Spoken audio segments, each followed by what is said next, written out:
ይህ እምነትን የሚፈጥረው ወይም የእምነት ኮዙ ምንጩ ቅድመ ውሳኔ ነው ብለው ነው የሚያምኑት። እነሱ ምንድን ነው ቅድመ ውሳኔ? አሁን ቅድመ ውሳኔ ሰዎች ሁሉ ይቀበሉታል። ቅድመ ውሳኔ ግን ብሬክ ዳውን ሲደረግ ለምሳሌ አሁን ቅድመ ውሳኔ ይቀበሉታል። ለምን ትላለህ? የተጠየቀው እኮ አሁን ያነሳነው እኮ እኔ እኮ አፋፌን እኮ አልከኝ። ምንም እኮ ላወራም እኮ አልቻልኩም። ሲጀምር ትገባለህ ካልኩ ውጭ ነው አይደለም። ስናገር ነው ከተናገርኩ በኋላ እኮ ነው የምትሰማኝ። የተናገርኩትንም አሁን እየሰማኝም አይደለም እኮስ። አሁን ጥያቄውን ትተህ ወደ ሌላ ከምትሄድ ኤፍሬም፣ እኔ ሌላ አልሄድኩም። አንተ ባነሳው ላይ መልስ ልሰጥም እኮ ስል ማርማር ላይ የገባ ታቋርጠኛለህ። በቀጥታ መመለስ ትችላለህ። እኔ እንዴት ልናገር? በቀጥታ መመለስ ግን ትችላለህ። እኔ መልስ በጣም ነው መጠየቅ አይደል የምወደው። እኔ ቀጥታ መልሳለሁ፣ ምንም ችግር የለውም። ግን ቀጥታ የምትመልስ ከሆነ መጀመሪያ ትምህርት ትቀበላለህ አትቀበልም? መጀመሪያ ልናገር የተነሳውን ሀሳብ እኮ ይቅርታ በጣም አሁን ወደ ጥያቄና መልሱ እስከምትሄዱ ድረስ አንድ ሀሳቡን ይጨርስ ኤፍሬም። ከቢግ ሪስፔክት ጋር ነገረን እኮ አሁን የእሱን ሀሳብ ስለነገረን መራዘን ብቻ ነው። እሺ ቀጥል። ጥያቄውንም ለመጠየቅ እድሉን አታገኝም ካልተናገረ ለዛ ነው። እሺ እኔ ታፍኛለሁ። በስመ አብ ማኪ ጉሮሮዬ ላይ ነው ወይ ቆመው ዛሬ ብዙ ሰዓት እኮ ሰጥቼ ሰበከን ከዛን ሀሳቡን ልነግርህ ስሞክር እንትን አልክ። እሺ ቀጥል። ለማንኛውም እሺ ምንድነው አሁን ፕሪዴስቲኔሽን ላይ ያወራኸውን ብቻ ነው። አሁን ፕሪዴስቲኔሽን እነሱ ይቀበላሉ ስትል አሁን በካልቪኖች በሚቀበሉበት ሴንስ አይደለም የሚቀበሉት። ፕሪዴስቲኔሽንን ከሆነ ቃሉን መጽሐፍ ቅዱስ ላይ ያለ ማይቀበል ክርስቲያን የለም። ለምሳሌ እኔ ፕሪዴስቲኔሽንን እቀበላለሁ፣ ፕሪዴስቲኔሽን አምናለሁ። ግን ፕሪዴስቲኔሽን ምንድን ነው? ዓለምን በሙሉ በልጁ መርጧል ብዬ ነው ማምነው። እነንትናን ሳይሆን ሁሉን ሰው ከአዳም ጀምሮ መጨረሻ ላይ ምድር እስክትጠቀለል የሚመጣውን ሰውዬ ጭምር በልጁ በኢየሱስ ክርስቶስ መርጧል ብዬ አምናለሁ። ፕሪዴስቲን የሚለውን ኮንሴፕት ማለት ነው። አሁን ኤሌክትድ የሆነና ያልሆነ ደግሞ ምናምን በሚል ሴንስ አይደለም እንትን ብለው እነሱም ፕሪዴስቲኔሽንን እንዴት ነው የሚቀበሉት? አሁን ካልቪኖች ከሚያምኑት ጋር አንድ አይደለም ስትለኝ፣ ኤኒዌይስ በቃ እዛ ላይ አሁን እኔ ጥያቄን አንስቻለሁ። ከእነሱ ጋር አንድ አይነት አይደለም ስትለኝ የሉተራን ማለት ነው። አሁን ትምህርቱ እንትን የሚፈልግ ነው እውነት ለመናገር ማለት ነው። በጣም ጥንቃቄ የሚፈልግ ሰብጀክት ነው። አሁን በዚህ ጉዳይ ላይ አሁን እኔ ፍቃድን በተመለከተ ካየህኝ እኔ አሁን የሉተራንን አስተምሮ ሌሎች አስተምሮቶቹን እኔ ዲፌንድ አደርጋለሁ፣ እከራከራለሁ ምናምን። አሁን ይሄኛውን ላይ አቋም ልዩነት አለኝ። አንደኛ ቦልድ የሆነ የአቋም ልዩነት አለኝ። ሁለተኛ ደግሞ ሀሳብን መስጠት ኢንዲቴል አልፈልግም፣ ምክንያቱም ሴንሲቲቭ ስለሆነ ማለት ነው በጉዳዩ ላይ። ምክንያቱም ሀሳብ እየሰጡም ያሉ ሰዎች ወጥ የሆነ ነገር ስላልሰማው ሰው በዛ ጉዳይ ላይ እኔ ሀሳብ መስጠት አልችልም። የራሴን ግራውንድ ግን አይ ቲንክ ከአንተ ጋርም ተነጋግረናል። ከዚህ በፊትም እኔ ብዙ ጊዜ በዚህ ጉዳይ ላይ ከተነሳ ጀምሮ ሀሳቡ ጸጋ ብቻ የሚለውን ሀሳባችንን ገልጠናል። ምንድነው ጠቅለል ሳደርገው ምን መሰለ፣ እነሱ ሲሉበት እኔ አዊሽ እንደዚህ ቢኖር ጥሩ ነበረ። አሁን እንትና በቃ አሸነፈ፣ እንትና ጥሩ ነው፣ እንትና አይደለም ሳይሆን ፕሮፐር የሆነ ውይይት ቢኖር ማለት ሰው ሳይገባ መሀል አሁን በሉተራንም መሀል አሪቨር ብቻ ኢሹ ምንም ይሁን አሁን የተነሳውም ቶፒክ ሊሆን ይችላል 20 ደቂቃም ተሰጥቶ ይሆን 30 ደቂቃ ተሰጥቶ በደንብ ብሬክዳውን ተደርጎ ሀሳቡን ሳይቋርጥ ሰው እንደዚህ ማለት ነው፣ ይሄ ማለት እንደዚህ ነው፣ ይሄ ማለት እንደዚህ ነው፣ እንደዚህ አይነት ውይይት ቢኖር በጣም አሪፍ ነው። አሁን ምክንያቱም በጣም ይሄ ቶፒክ ተብኳክተዋል ሆነስትሊ ስፒኪንግ። ምክንያቱም አንድ ጊዜ እዚህ ጋር የሆነ ነገር ይመጣል፣ አንድ ጊዜ እዛ ጋር የሆነ ነገር ይመጣል፣ አንድ ጊዜ ጥርት ያለ ነገር የለም እስካሁን ድረስ ማለት ነው። አሁንም ድንግዝግዝ ነው። ስለዚህ እንደሱ አይነት መጥራት እንዲኖር እነ ዮሲ ምናምን መጥተው አንተ መጥተህ ምናምን በቂ ጊዜ ወስዳችሁ ምናምን በትክክል አንድ ሰው በቃ የውስጡን ማለት ነው የሚያምንበትን ሁሉ ይሄንን ነው ማምነው ብሎ ያለምንም ሰዓት መገደብ ሰው ኢንተርፌስ በቃ በትክክል ሀሳቡን ቢገልጥ ጥሩ ነው ብዬ አምናለሁ። ራፓፕ በዛ መንገድ ብናደርገው ማለት ነው እንጂ አለበለዚያ እንትን ነው የሚሆነው። አይ ቲንክ እኔ ብዙ እዚህ ላይ ብዙ ቆይተናል ብዬ ስለማስብ ነው። እኔ ግን ቢያኛው ተመልሶልኛል። አንድ አይደለም ስትለኝ በቃ ጥያቄን አንስቻለሁ እዛ ጋር ማለት ነው። አሁን ቅድም ኤፍሬም ወንድሜ ልክ ልትመልስ ስትል መሀል ላይ ስገባ የነበረው ለዚህ ነው። እስካሁን ድረስ አውርተህ ምንድን ነው አሁን? እሺ ለጥያቄ ተመለሰ ወይስ ምንድነው? አሁን በጣም ብዙ ሰዓት ወስደን ያወራው ምንም ከጥያቄው ጋር የማይገናኙ ነገሮች ነው። ጥያቄህን ልመልስ አይደለም የገባሁት እኔ አልሰማሁም። ጥያቄህንም ጭራሽ እኔ እኮ ቅድም ያቋረጥኩትን ልጨርስ ብዬ ነው የገባሁት። መልሳለሁ ብለህ ነበር እንትን ያልከው። እሺ ይሁን፣ ቆይ አይ ልመልስ፣ መጀመሪያ የጀመርነውን ልጨርስና መልሳለሁ ያልከው አልሰማኝ። እንደውም ጥያቄን አልሰማሁትም። ሆነስትሊ ስፒኪንግ እንኳን ልመልስ ማለት ነው። እኔ ቅድም ያቆምኩትን ነው የቀጠልኩት። እኔ አንድ ሀሳብ እሺ፣ በአጭሩ ግን እሺ፣ ሳሚ ይችላልና አንተ ደግሞ ትቀጥላለህ። በአጭሩ እያልኩ ያለሁት ምንድነው? ጠይቀኝ አሁን። አይ ተው አሁን ጠይቀኝ፣ እንደ አዲስ ገና ካሁን በኋላ ደግሞ ጠይቀኝ። እንዴ በጣም እንደውም አልሰማሁትም። ጌታ ኢየሱስ በሚያውቀው አልሰማሁም። እንደውም እንዴ የሉተራኖችን የቅድመ ውሳኔ ትምህርት ትቀበላለህ ብዬ እኮ ትቀበላለህ ወይ ስልህ እኮ ነው። ምን ብለህ የጀመርከው? እንግዲህ ቅድመ ውሳኔ የሚባለው ፕሪዴስቲኔሽን መጽሐፍ ቅዱስ ስላለ ብለህ ጀምረህ መልስ ብለህ ጀምረህ አሁን ደግሞ ጭራሽ መልስ አይደለም። ተው እንጂ። ኦኬ ቆይ ያኛውን ነበር ልጨርስ ያልኩት። አሁን የጀመርኩትን ልጨርስ ብዬ ነበር የሄድኩት። መልስም እየሰጠው የነበረው አሁን እቀበላለሁ አልቀበልም አይደለም። ግን በነገራችን ላይ መልሼልሃለሁ።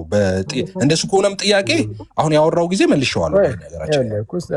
አሁን ይህንም ልበልስ ብለህ ነው ቅድመ ውሳኔ ፕሬደስቲኔሽን ብለህ መጽሐፍ ቅዱስ ላይ አለ። ግን እነሱ ሲቀበሉ እንደ ካልቪኒስት ይሁን አይሁን ምናምን የሚሉ ነገሮችን አንስተህ ከዛ በኋላ ግን ያው ያንተን ዋና ሀሳቦች ደግሞ ብዙም ሳታስቀምጥ ጥያቄውን በደንብ ሳትመልስ ዳርዳሩን ብለው ከዛም በቃ ጨረስክ። በጣም ብዙ ሳትጠብቀን ከዛ በኋላ እንዴ ታዲያ ምንድነው መልሱ ስልህ ኧረ እኔ እንደውም የጠየከኝን መለስቼዋለሁ አልሰማሁም፣ ጥያቄውን ምን እየመለስኩ አልነበረም ደግሞ አልከኝ። መለሰህ ደግሞ አሁን ለዛ አንተ ጠይቀኸኝ ይሄንን አልመለስኩም እንዴ? አንተ ቤት እኮ ሲሳይ ቤት ጠይቀኸኝ መልሼልህ እኮ በቃ ተጨባብጠን እኮ ነው የተለያየ ነው በዛ ጉዳይ ላይ ምን ብለኝ ሰው እንዴት ያምናል የሚለውን አብራርቼልህ ጸጋ ላይ በተነሳው ነገር ጥያቄ እሱ አይደለም ጥያቄ።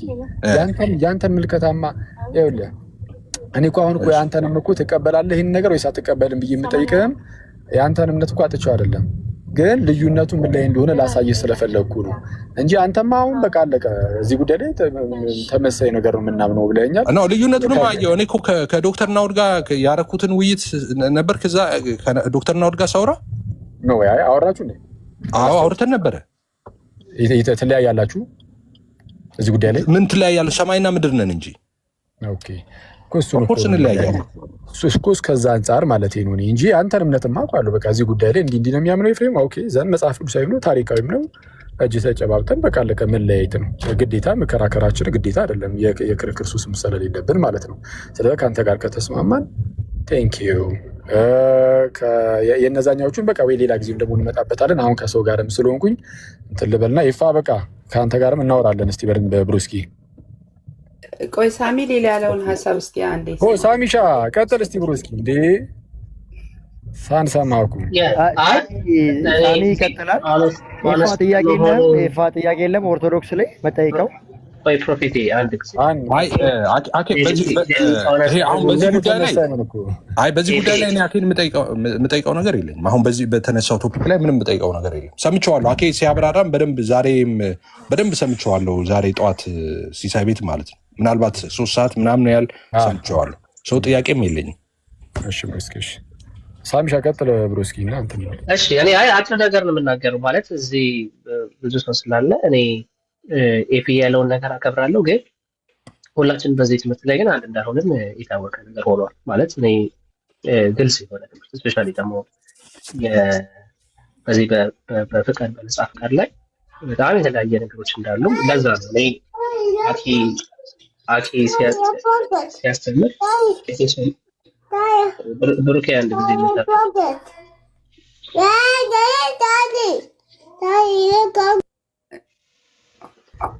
ሳሚ አይሰማም። ባይዘሩ በድምጽ ቆይ አይ እንትን አይሰማም። አሁን ይሰማል። ቀጥል እስቲ። ያ እሺ ሶ እኔ ሙሉ ወንጌል ነኝ። ሙሉ ወንጌል ደግሞ ግልጽ የሆነ ትምህርት አላት በዚህ ጉዳይ ላይ በምርጫ ጉዳይ ላይ ግን በጣም ቅር ያለኝ ግን አንዳንድ ቅድም ሲነሱ የነበሩ አንዳንድ ግለሰቦች ግን ይሄንን ትምህርት ዲናይት ሲያደርጉ ሶሪቲ ያታስፈልጋል። ዲናይት ሲያደርጉ ይሄን ትምህርት ነጻ ፍቃድ የሚባል ነገር የለም ማለት የሚል ብዙ አይነት ነገሮችን ብቻ እንደዛ ነገር መጥቷል። ግን እኔ የሙሉ ወንጌል ቅድም ያሳየው አክሻ ታች ወርዶ ያስቀምጣል፣ ምርጫ ላይ ያስቀምጣል፣ መጠራት ላይ ያስቀምጥና ይሄ ጥሪ ለሰዎች ሁሉ እንደሆነና ሰው ደግሞ ያንን ነገር በእምነት በፍቃዱ ተቀብሎ መዳን እንደሚያገኝ ጸጋው በምሕረት አድኗቸዋል የሚለውን ሀሳብ በግልጽ ያስቀምጣል። ለምሳሌ እዚህ ጋር አንድ ነገር ላምላችሁ፣ የሙሉ ወንጌል መተዳደሪያ ደንብ ነው። እኔ ሙሉ ወንጌል ስለሆንኩኝ እንደ ሙሉ ወንጌል ነው ትዬ የምናገረው እና እግዚአብሔር ሰዎችን ወደ ራሱ ወዳድነት የሚጋብዝበት መንገድ ነው። ጥሪው በውስጡ አጠቃላይ አጠራርም ህይወትን የሚመልከት ኃይልን የያዘ ነው ካለ በኋላ አጠቃላይ ጥሪ ሰዎችን ሁሉ ወደ እግዚአብሔር እንዲመጡ የሚጋብዝና ወደ ክርስቶስ ይስባቸው ነው ይልና ዮሐንስ ወንጌል ምዕራፍ 12 ያስቀምጣል። ከዛ በኋላ ብዙዎች ይህንን አጠቃላይ ጥሪ ሰምተው አይቀበሉም። ስለዚህ እምቢ በማለታቸው ኃላፊነቱን እነሱ ራሳቸው ይወስዳሉ። ዕብራውያን 12:25 ያስቀምጣል። በቃ ይህንን ነበረ የሙሉ ወንጌል እንትን ላይ ያለ ያልኩት። እስቲ ምን ይላል? ይቀርታል። ከላይ ከፍ ብሎ በጣም ይቀርታል። ትንሽ ያስቀምጣል። ከላይ ከፍ ብሎ ምርጫ የሚለውን ነገር ያስቀምጣል፣ እንዴት እንደተመረጠ ያስቀምጣል። ከዛ ደግሞ መጠራትን ደግሞ ያስቀምጣል። እዚህ መጠራት ላይ አንድ ሀሳብ ያሁን ማለት እስቲ ምርጫ የሚለውን እስቲ እናንብበው። እሺ ከቻልክ አንተ አንብበው። እኔ ይታያል ወይስ ሌላ አንብበው? እስቲ መመረጥ ካሉት ነገሮች ይላል። አንድ ካሉት ነገሮች ውስጥ ተለይቶ መወሰድ ወይም መውጣት ማለት ነው። ይህ ትምህርት በመጽሐፍ ቅዱስ ውስጥ ከተጠቀሱት ትምህርቶች መካከል ቶሎ ለመረዳትና ዋና ሀሳቡን ለመገንዘብ የሚያስቸግር ነው፣ የምርጫ ትምህርት ማለት ነው። ያም ሆኖ ግን በመጽሐፍ ቅዱስ እርዳታ መሰረት ሀሳቡን መገንዘብ ይቻላል። በመሰረቱ እግዚአብሔር በቃሉ የተገለጠልንን ነገር እንድንረዳ እንጂ እግዚአብሔር የሚያውቀውን ሁሉ ነገር እንድናውቅ አልታደልንም። እኛም የእግዚአብሔርን እውቀት ሁሉ በዚች ውስን በሆነች አእምሯችን ማወቅ አንችልም። እግዚአብሔር አስቀድሞ ያወቃቸውን መረጣቸው ማለት ሌሎች እንዳይድኑ ከለከላቸው ወይም ወይም እስቲ ትንሽ አገዳቸው አገዳቸው የሚለው አገዳቸው ማለት አይደለም። እግዚአብሔር ላለማዳን አሁን ያው ይሄ ልክ እንደ ሉትራኖቹ ማለት ነው። ቆይ መጀመሪያ በደንብ ሊሆን እግዚአብሔር ላለማዳን በማንም ላይ ፈርዶ አያውቅም። ነገር ግን ለመዳን የተሰጣቸውን እድል ሳይጠቀሙ ጸጋውን ቸል በማለታቸው ሊጠፉ ያሉትን አስቀድሞ አወቃቸው ማለት ነው። ለምሳሌ አንድ ዶክተር ትንባው የሚያጤስ ሰው በሳምባ በሽታ እንደሚያዝ ቢያውቅ ዶክተሩ አጫሹን በበሽታው አስያዘው ማለት አይቻልም። ቀድሞ ማወቁ ተጠያቂ አያደርጉም ነው እግዚአብሔርን። እንደዚሁም እግዚአብሔር ድህነትን ለሁሉ ሰው አዘጋጅቶ ክርስቶስን ባለመቀበል የሚጠፉትን አስቀድሞ ቢያውቅ ለምን አወቀ ለማለት አንችልም። እንደዚሁም እግዚአብሔር የማይድኑትን አውቆ ከሚድኑት ለይቶ ቢተዋቸው ፈረደባቸው መባል 7 ሰከንድ ነው። ኧረ ክፈል ሳሚ። አይ ዝም ብዬ ራንደም ስለከፈትኩት ነው። እሺ ስክሪፕት ነው። እሺ ለማንኛውም ከፒዲኤፍ ላይ ይኸው ከታች እኮ ይላል ታዲያ ሰው የራሱ ነፃ ምርጫ ያለው ፍጥረት መሆኑ እውነት ነው። ስለሆነም ለመዳን ክርስቶስን በፈቃዱ አምኖ መቀበል ይችላል። እሰይ አንድ ጊዜ እናጨበጭባለን። ይሄ ምንድነው? የሙሉ ወንጌል ነው። የሙሉ ወንጌል መተዳደሪያ ደንብ ነው። የሙሉ ወንጌል ስለሆነ አሁን እዚህ ትምህርት ላይ ለሙሉ ወንጌል እናጨበጭባለን ኮሜንት ላይ። አሁን ይሄ በቃ ወረቀቱ የለኝም እንጂ አሁን ሙሉ ወንጌል እንትን ላይ አለ ብዬ ነበር። ቅድም ብለህ ነበር። እውነት አሁን እዚህ ጋር አየህ ሪፎርምዱንም ሉተራኑንም የሚቃወም ትምህርት ነው። ደስ ይላል። ይህ በጣም ከኛ ጋር ሁላችንም እናጨበጭባለን። አንድ ጊዜ ለሙሉ ደስ ይላል። በቂ ነው። እስቲ ቆይ አንዴ በሌላ አነጋገር ደግሞ እግዚአብሔር የመረጡትን ሰዎች ለይቶ የማዳን መብት ወይም ስልጣን አለው። ማንም ሰው የሚድነው መዳን የሚገባው በመሆኑ አይደለም። እውነት ነው በእርግጥም። እሺ የእግዚአብሔር ጸጋ ግን በክርስቶስ ኢየሱስ በኩል ወደ እርሱ የሚመጡትን ሁሉ ሊያድናቸው ይችላል። እሰይ በጣም ደስ ይላል። ይሄ በጣም ጥሩ ነው። እዚህ ላይ ሙሉ ወንጌል ጥሩ ነው። ይሄ ያገላለጽ በጣም ጥሩ ነው። ከሉተራኑም ከሪፎርሙዱም ለመጽሐፍ ቅዱስ የቀረበ ትክክለኛ እንትን ነው የቀረበ ሳይሆን ትክክለኛ ነው። ለእንደኔ እንግዲህ ከኔ አንጻር ጥያቄ ያለኝ ላኬ ወይ ሱርቲ እንዴት ነው እሱ የፕሮቴስታንቱን አማኝ ዲፕ እየገባ እየሰረሰርክ የማወቅ ፕላን ያለ ምንድን ነው እሱ?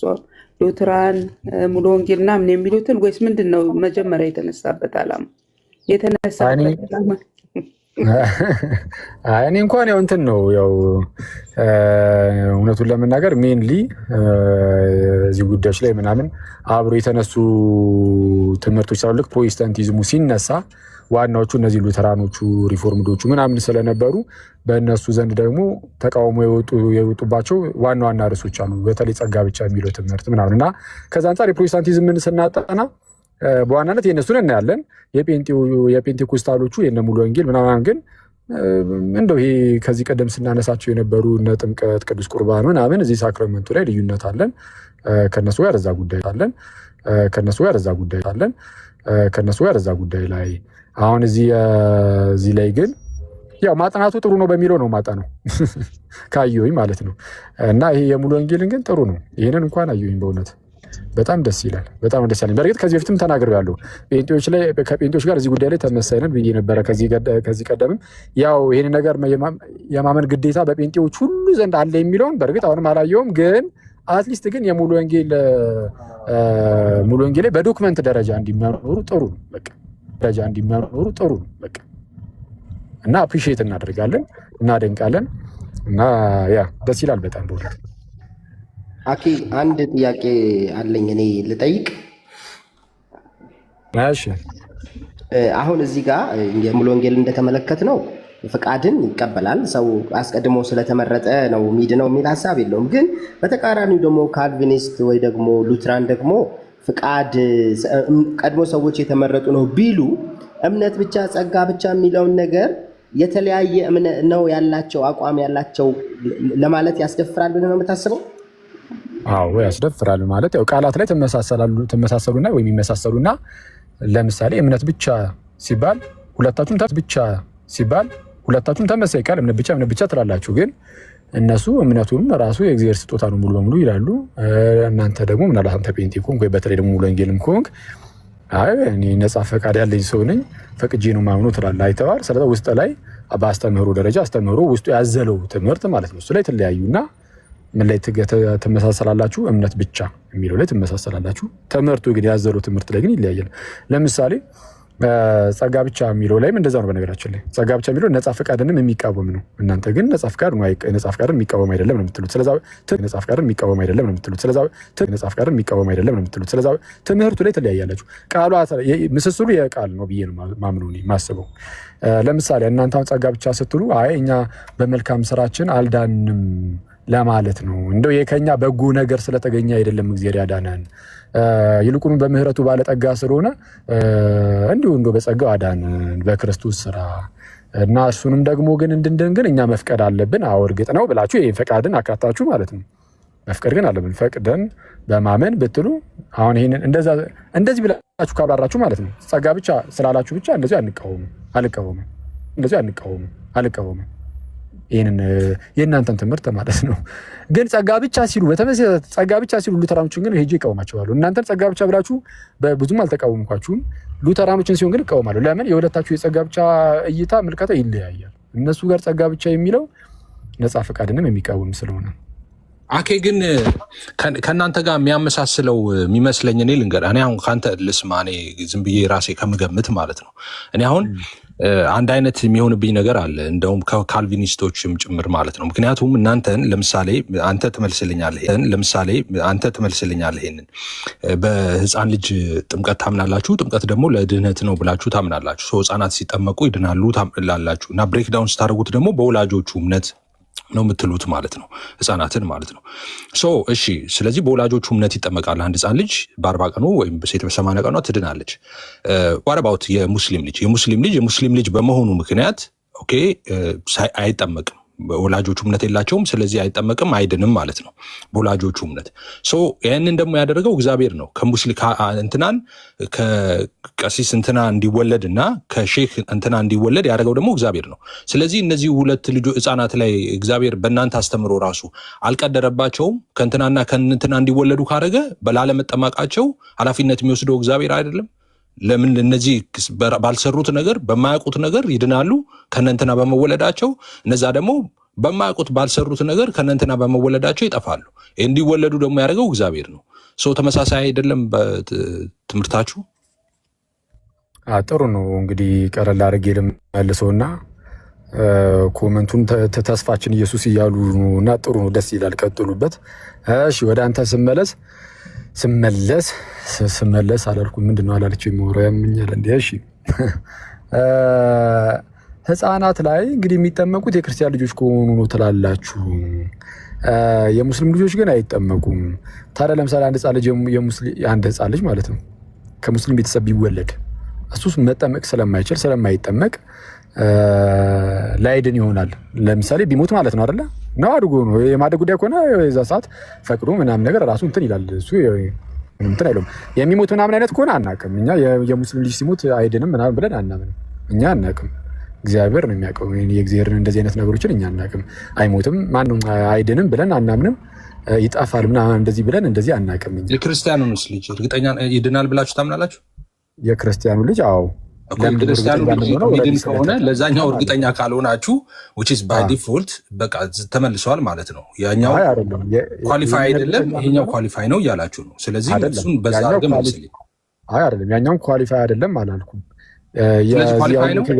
የክርስቲያኑን ልጅ እርግጠኛውን የምናገረው ለምንድን ነው ሰው ከውሃና ከመንፈስ ካልተወለደ በቀር ስለሚል እነዚህ የህፃን ልጅ ዳግም ተወልዷል።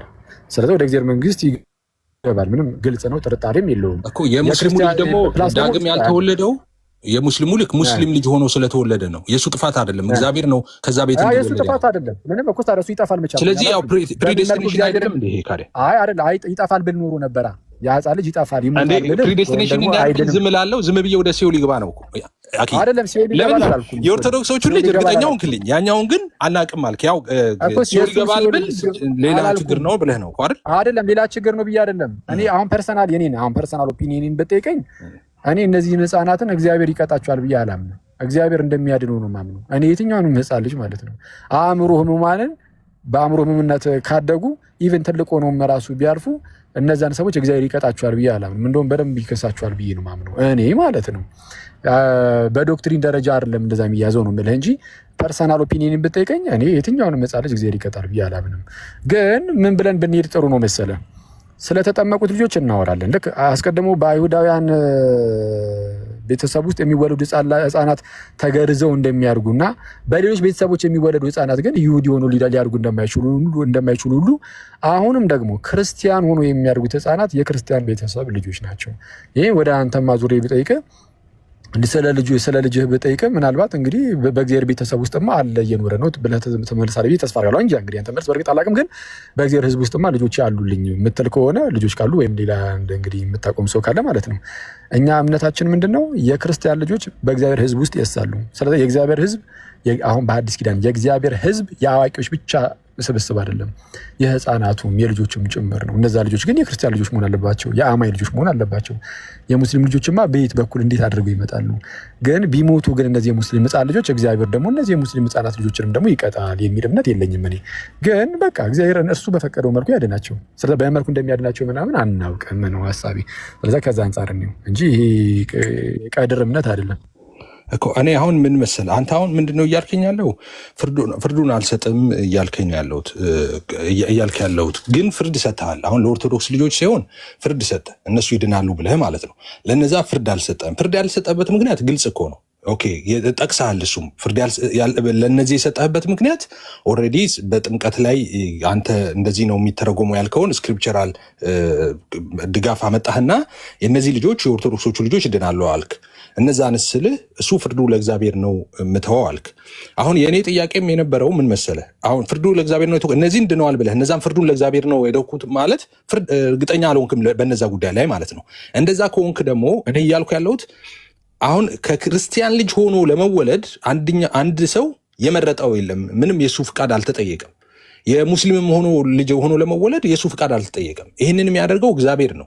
ሰው አስቀድሞ እግዚአብሔር ከሙስሊምና ከኦርቶዶክስ ልጅ እንዲወለዱ ካደረገ በኋላ ይሄ ልጅ ከኦርቶዶክስ በመወለዱ ብቻ በወላጆቹ እምነት ተጠምቆ መንግስተ ሰማይ ሲገባ ያኛው ደግሞ እዛ ተወልዶ እነዛ ቤት ተወልዶ እንግዲህ ባለመረጠው ነገር ማለት ነው ሰው ባለመጠመቁ ምክንያት ደህንነት ማያገኝ ከሆነ ስለዚህ ፕሪዴስቲን አድርጓል እግዚአብሔር እያልከኝ ነው አሁን። እና ይህን ጥያቄ ማነሳው የህፃናት ጥምቀት ለድህነት ነው ብላችሁ ስለምታስተምሩ ነው። እኔ ጋር ሲመጣማ ቀላል ነው። አኬ እኔ ህፃናት ጥምቀትን ለድህነት ነው ብዬ አላምንም። ስለዚህ እኔ ጋር መልሱ ቀላል ነው የሚሆነው። እናንተ ግን ይድናል ትላል፣ በ40 ቀኑ ይድናል ስለምትሉ ነው። ያኛው ግን በ40 ቀኑ አይድንም።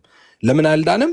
በቃ በሱ ጥፋት አይደለም በወላጆቹ። ምክንያቱም ከዛ ደግሞ እንዲወለዱ ያደረገው እግዚአብሔር ነው። ስለዚህ አስቀድሞ እግዚአብሔር ከሙስሊምና ከእንትን እንዲወለዱ እያደረገ ከዛ አንደኛውን ያድናል አንደኛውን አያድንም ማለት ነው። እንደዚህ ነው ጥያቄ የነበረው። ዋኬ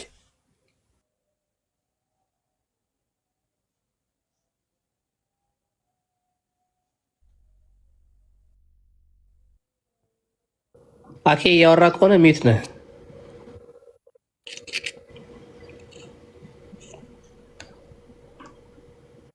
እሺ ይሰማል ኤፍሬም? አሁን ይሰማል። አሁን መጣ። እስካሁን ካወራ አልሰማንም። ሰምቻለሁ። አይ እያወራሁ አልነበረም፣ እየወረድኩኝ ነበረ ከመኪና ውስጥና ምንድን ነው ይሄ 40 ቀን ምናምን ጉዳይ ያልከው?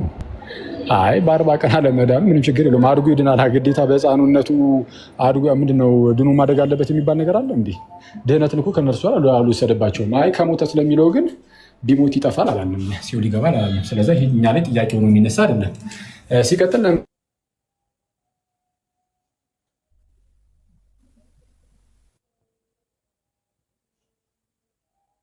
አኬ ተቋርጧል። እኔ ጋ ያ ኔትወርክ መሰለኝ ወይ የሆነ ቦታ እየገባ ነው። አይ ቲንክ ተቋርጧል። አኬ እኔ ግን ጥያቄ የሆነብኝ አንድ ጊዜ ያው እስኪመጣ ብዬ ነው። ቆይ ችግር የለውም ይምጣና እንዳይቆራረጥ ሀሳብ አሁን የአኬን ኦፒኒየን ሰምት ኔትወርክ አስወርዶት ነው ሲመጣ አውራለሁ። ኤፊ ለአንተም ነው አክቹዋሊ። አሁን እንዴት ሆኖ ነው? ቆይ አንድ እንትን አለኝ አባዬ። ለዛ ነው አሁን አኬ ምን አለኝ እንትን ነው ችግር የለውም ሊዲንግ ኩዌስችን ነው። አሁን በእነ አኬ ቤተክርስቲያን የቤተክርስቲያናቸው አንድ መጽሐፍ አለ ያልተጠመቁ ልጆች ማለት የአሕዛብ ልጆች ማለት ነው ባለመጠመቃቸው ገሃነም እንደሚገቡ የሚናገር መጽሐፍ አለ። የኦርቶዶክስ መጽሐፍ ማለት ነው። እሺ ይሰማል። አኬ ይህንንም አብረ መልስልኝ። የእናንተ ቤተክርስቲያን መጽሐፍ የአሕዛብ ልጆች ያልተጠመቁ ህፃናት ገሃነም እንደሚገቡ የክርስቲያን ልጆች ደግሞ በመጠመቃቸው ቢሞቱ መንግስተ ሰማይ እንደሚገቡ የሚናገር የቤተክርስቲያናችሁ መጽሐፍ አለ እና እሱንም አያይዘህ ትነግረኛለህ። ከአንተ ኦፒኒየን ጋር ይጋጫል ብዬ ነው። የትኛው መጽሐፍ? የእምነት መግለጫ ነው? የቤተክርስቲያናችሁ መጽሐፍ ዶና አፍቶ የእምነት መግለጫ እኮስ የምን የቤተክርስቲያናችሁ ማለት ምን አይነት መጽሐፍ? ላምጣው እዚህ ጋር ስክሪን ላድርገው ስልኬ ላይ እኮስ ምንድን ነው? ምን የሚባል መጽሐፍ? የቤተክርስቲያናችሁ መጽሐፍ እኮስ ምን የሚባል መጽሐፍ ኤፍሬም? እኮ ላውጣውና ላሳይ። ስክሪንሾት መጽሐፉ ምንድነው? ስሙን አታውቀውም ኤፍሬም? ይቅርታ አፎጌት ታይትል ግን ስክሪን ላድርግ። ታይትሉን መጀመሪያ ታይትሉን ወቀውና የቤተክርስቲያናችሁ አንተ እስካሁን ሉተር ካልቪን እንደዚህ እያልክ ስታመጣ የነበረው ኬት ነው እንዴ የምታመጣው? ዶግማ ነው እንዴ? እኔ ምን ሳመጣ ዶግማ ነበር እንዴ እስካሁን ስታመጣ ነበር? ምን ሳመጣ ነው?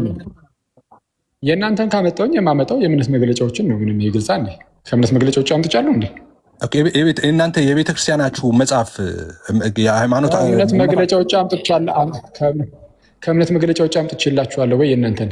ኦኬ ኦርቶዶክስ የእምነት መግለጫ አላት የኢትዮጵያ ኦርቶዶክስ ተዋሕዶ ቤተክርስቲያን? እኛ የእምነት መግለጫችን ዋናው የጸሎት ሃይማኖት ነው። ክሪዱ ማለት ነው። ክሪድ እኮ ነው ጸሎት ሃይማኖት ማለት። ስለዛ እሱ ነው ጸሎት ሃይማኖት ማለት። ጸሎት ሃይማኖት ነው። ጸሎት ሃይማኖት የቤተክርስቲያናችሁ እንደዛ የሚል አለ ወይስ አንተ ነህ አሁን እዚህ ጋር እያልክ ያለው? የሃይማኖት መግለጫ ነው ጸሎት ሃይማኖት የሃይማኖት መግለጫ ነው የሚል አለ ታውቃለህ? ስለዚህ እሱ ብቻ ነው የሃይማኖት። ስለዚህ ያቺ ስቴትመንት ብቻ ነች የእናንተ ዶግማ?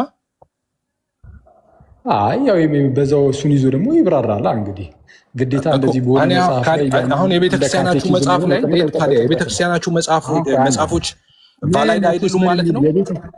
የቤተ ክርስቲያን መጽሐፍ ትላለ። ከዛ በኋላ ምን የሚባል ስለ አታቆም ምን የሚባል መጽሐፍ እንደሆነ እሱን ቶ አንድ ኤፍኤም ችግር የለውም። ስክሪንሹት አመጣ ማለት ነው ያለኝ ስክሪንሹት አደርገዋለሁ እዚህ ላይ ዲስፕሌይ አደርገዋለሁ። መጽሐፉ ለምን አታየውም? አሁን እየጠበቅን እኮ ነው። ምንድን ነው እሱ መጽሐፉ? በቃ አንተ እስክትደርስ የጠየቀኝን ልመልስ። የህፃናት ጉዳይ ላይ በመጀመሪያ ደረጃ አሁን በፕሮቴስታንቱ ውስጥ ያሉ ልጆቻችሁ ነው። አሁን ቆይ መጀመሪያ እንደውም ይሄንን መጀመሪያ እየታለቀው ለምሳሌ ልጆች አሉ። አንተ ኤፍሬም የሉኝ ማክዬ ጎሄድ። እሺ ለምሳሌ በፕሮቴስታንት ውስጥ ያሉ ህፃናት ልጆች በእግዚአብሔር ህዝብ ውስጥ ያሉ ናቸው? አዎ እየጠየቀኝ ነው። አዎ በሙስሊም ቤተሰብ ውስጥ ያሉ ልጆች በእግዚአብሔር ህዝብ ውስጥ ናቸው? አይ በእግዚአብሔር ህዝብ ስትል ምን እያልክ ነው? እነሱ በየእግዚአብሔር ህዝብ አካላት እኔ ህፃናት በሙሉ ምድር ላይ ያሉ ህፃናት በሙሉ የእግዚአብሔር ናቸው ብዬ ነው ማምነው። ሙሉ በእግዚአብሔር ህዝብ ውስጥ ያሉ ከሆኑ እስቲ ያሳይ። እስቲ ከእግዚአብሔር ህዝብ አላልኩም። ስቴትመንቱን አንተ የእግዚአብሔር ናቸው ብዬ ነው ማምነው አላልኩም። ስለዚህ የተጠየቅከውን መልሳ እኔ የጠየቅኩ በእግዚአብሔር ህዝብ ውስጥ ናቸው ወይ ብዬ ስጠይቅ የፕሮቴስታንት ልጆችን አዎ አልከኝ። የፕሮቴስታንት ልጆች አዎ። ለምን እኛ ደግሞ በፕሮቴስታንቱ እኛ ስርዓት ስላለን ማለት ነው እንደዛ ምልህስ። በእንትንስ የሙስሊም ልጆችስ የእግዚአብሔር ህዝብ ውስጥ ናቸው? አይ እኔ የሙስሊም ልጆች የእግዚአብሔር ህዝብ ናቸው የእግዚአብሔር ምርጦች ናቸው ምናምን አልልም። ሲጀመር ምነው ግን ምንድነው አንድ የእነሱ ምጻር እግዚአብሔርን የታውቁታል ምን እነማን የአንተስ ልጆች የት ያውቁታል? ህፃናት ከሆኑ አገኛ በህፃናትን ምን ስርዓት አለን መሰለኛ? በቤተክርስቲያናችን ስርዓት ለቤተክርስቲያን ለእግዚአብሔር እንሰጣለን ልጆችን ማለት ልክ ሐና ሳሙኤልን እንደሰጠች ማለት ነው። ወስደን የእግዚአብሔር ቤት ወስደን ለእግዚአብሔር አሳልፈን እንሰጣቸዋለን ህፃናትን በልጅነታቸው ማለት ነው። በእግዚአብሔር ቤት ውስጥ እንዲያድጉ ማለት ነው። እግዚአብሔር ጥበቃ ከነሱ ጋር እንዲሆን። ስለዛ እሱን እኮ ነው የምልህ። ስለዛ እግዚአብሔር አዳላ ማለት ነው። አየህ በእናንተ ቤተሰብ ውስጥ ልጅ ስላወለደ እናንተ ስርዓቱን ሰርታችሁለት ምን ብላችሁለት በእግዚአብሔር ቤተሰብ ውስጥ እንዲቀላቀል አደረገ። በሙስሊም ልጅ ውስጥ ግን እንትን በማድረግ እንደዛ ብሎ እንደመጠየቅ አይደለም። የኛ አይመችም። ቆይ የኛ አይመችም። ለምን አይመችም? ቆይ የኛ ለምን አይመችም መሰለህ? ቆይ ለኛ ለምን አይመችም መሰለህ? እኛ የሙስሊሙ ልጅ ሆነ የኛም ልጅ በ40 ቀኑ ተጠምቆ ይድናል አንልም እኛ። አረ ማን እሱን ጠይቁ? እሱን አይደለም የሚጠየቁ። ስለዚህ አንተ ግን ይድናል ትልም ያንተ ጋር እኮ ችግር የሚመጣው ይድናል ስላልክ አንዴ የፕሮቴስታንት ህፃናት ልጆች ሲሆኑ የእግዚአብሔር ህዝብ ውስጥ ናቸው። የሙስሊሞች ሲባል የት ያቅና ነው እግዚአብሔር እንደሞ እነሱ አልክ። ስለዛ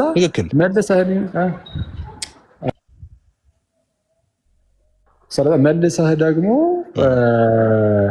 ህፃናት ሲጠመቁ ምንድነው ስለሚድኑ ግን የሙስሊም ልጆች ግን መጠመቅ ስለማይችሉ አዳልቷል ያስብላል አልክ።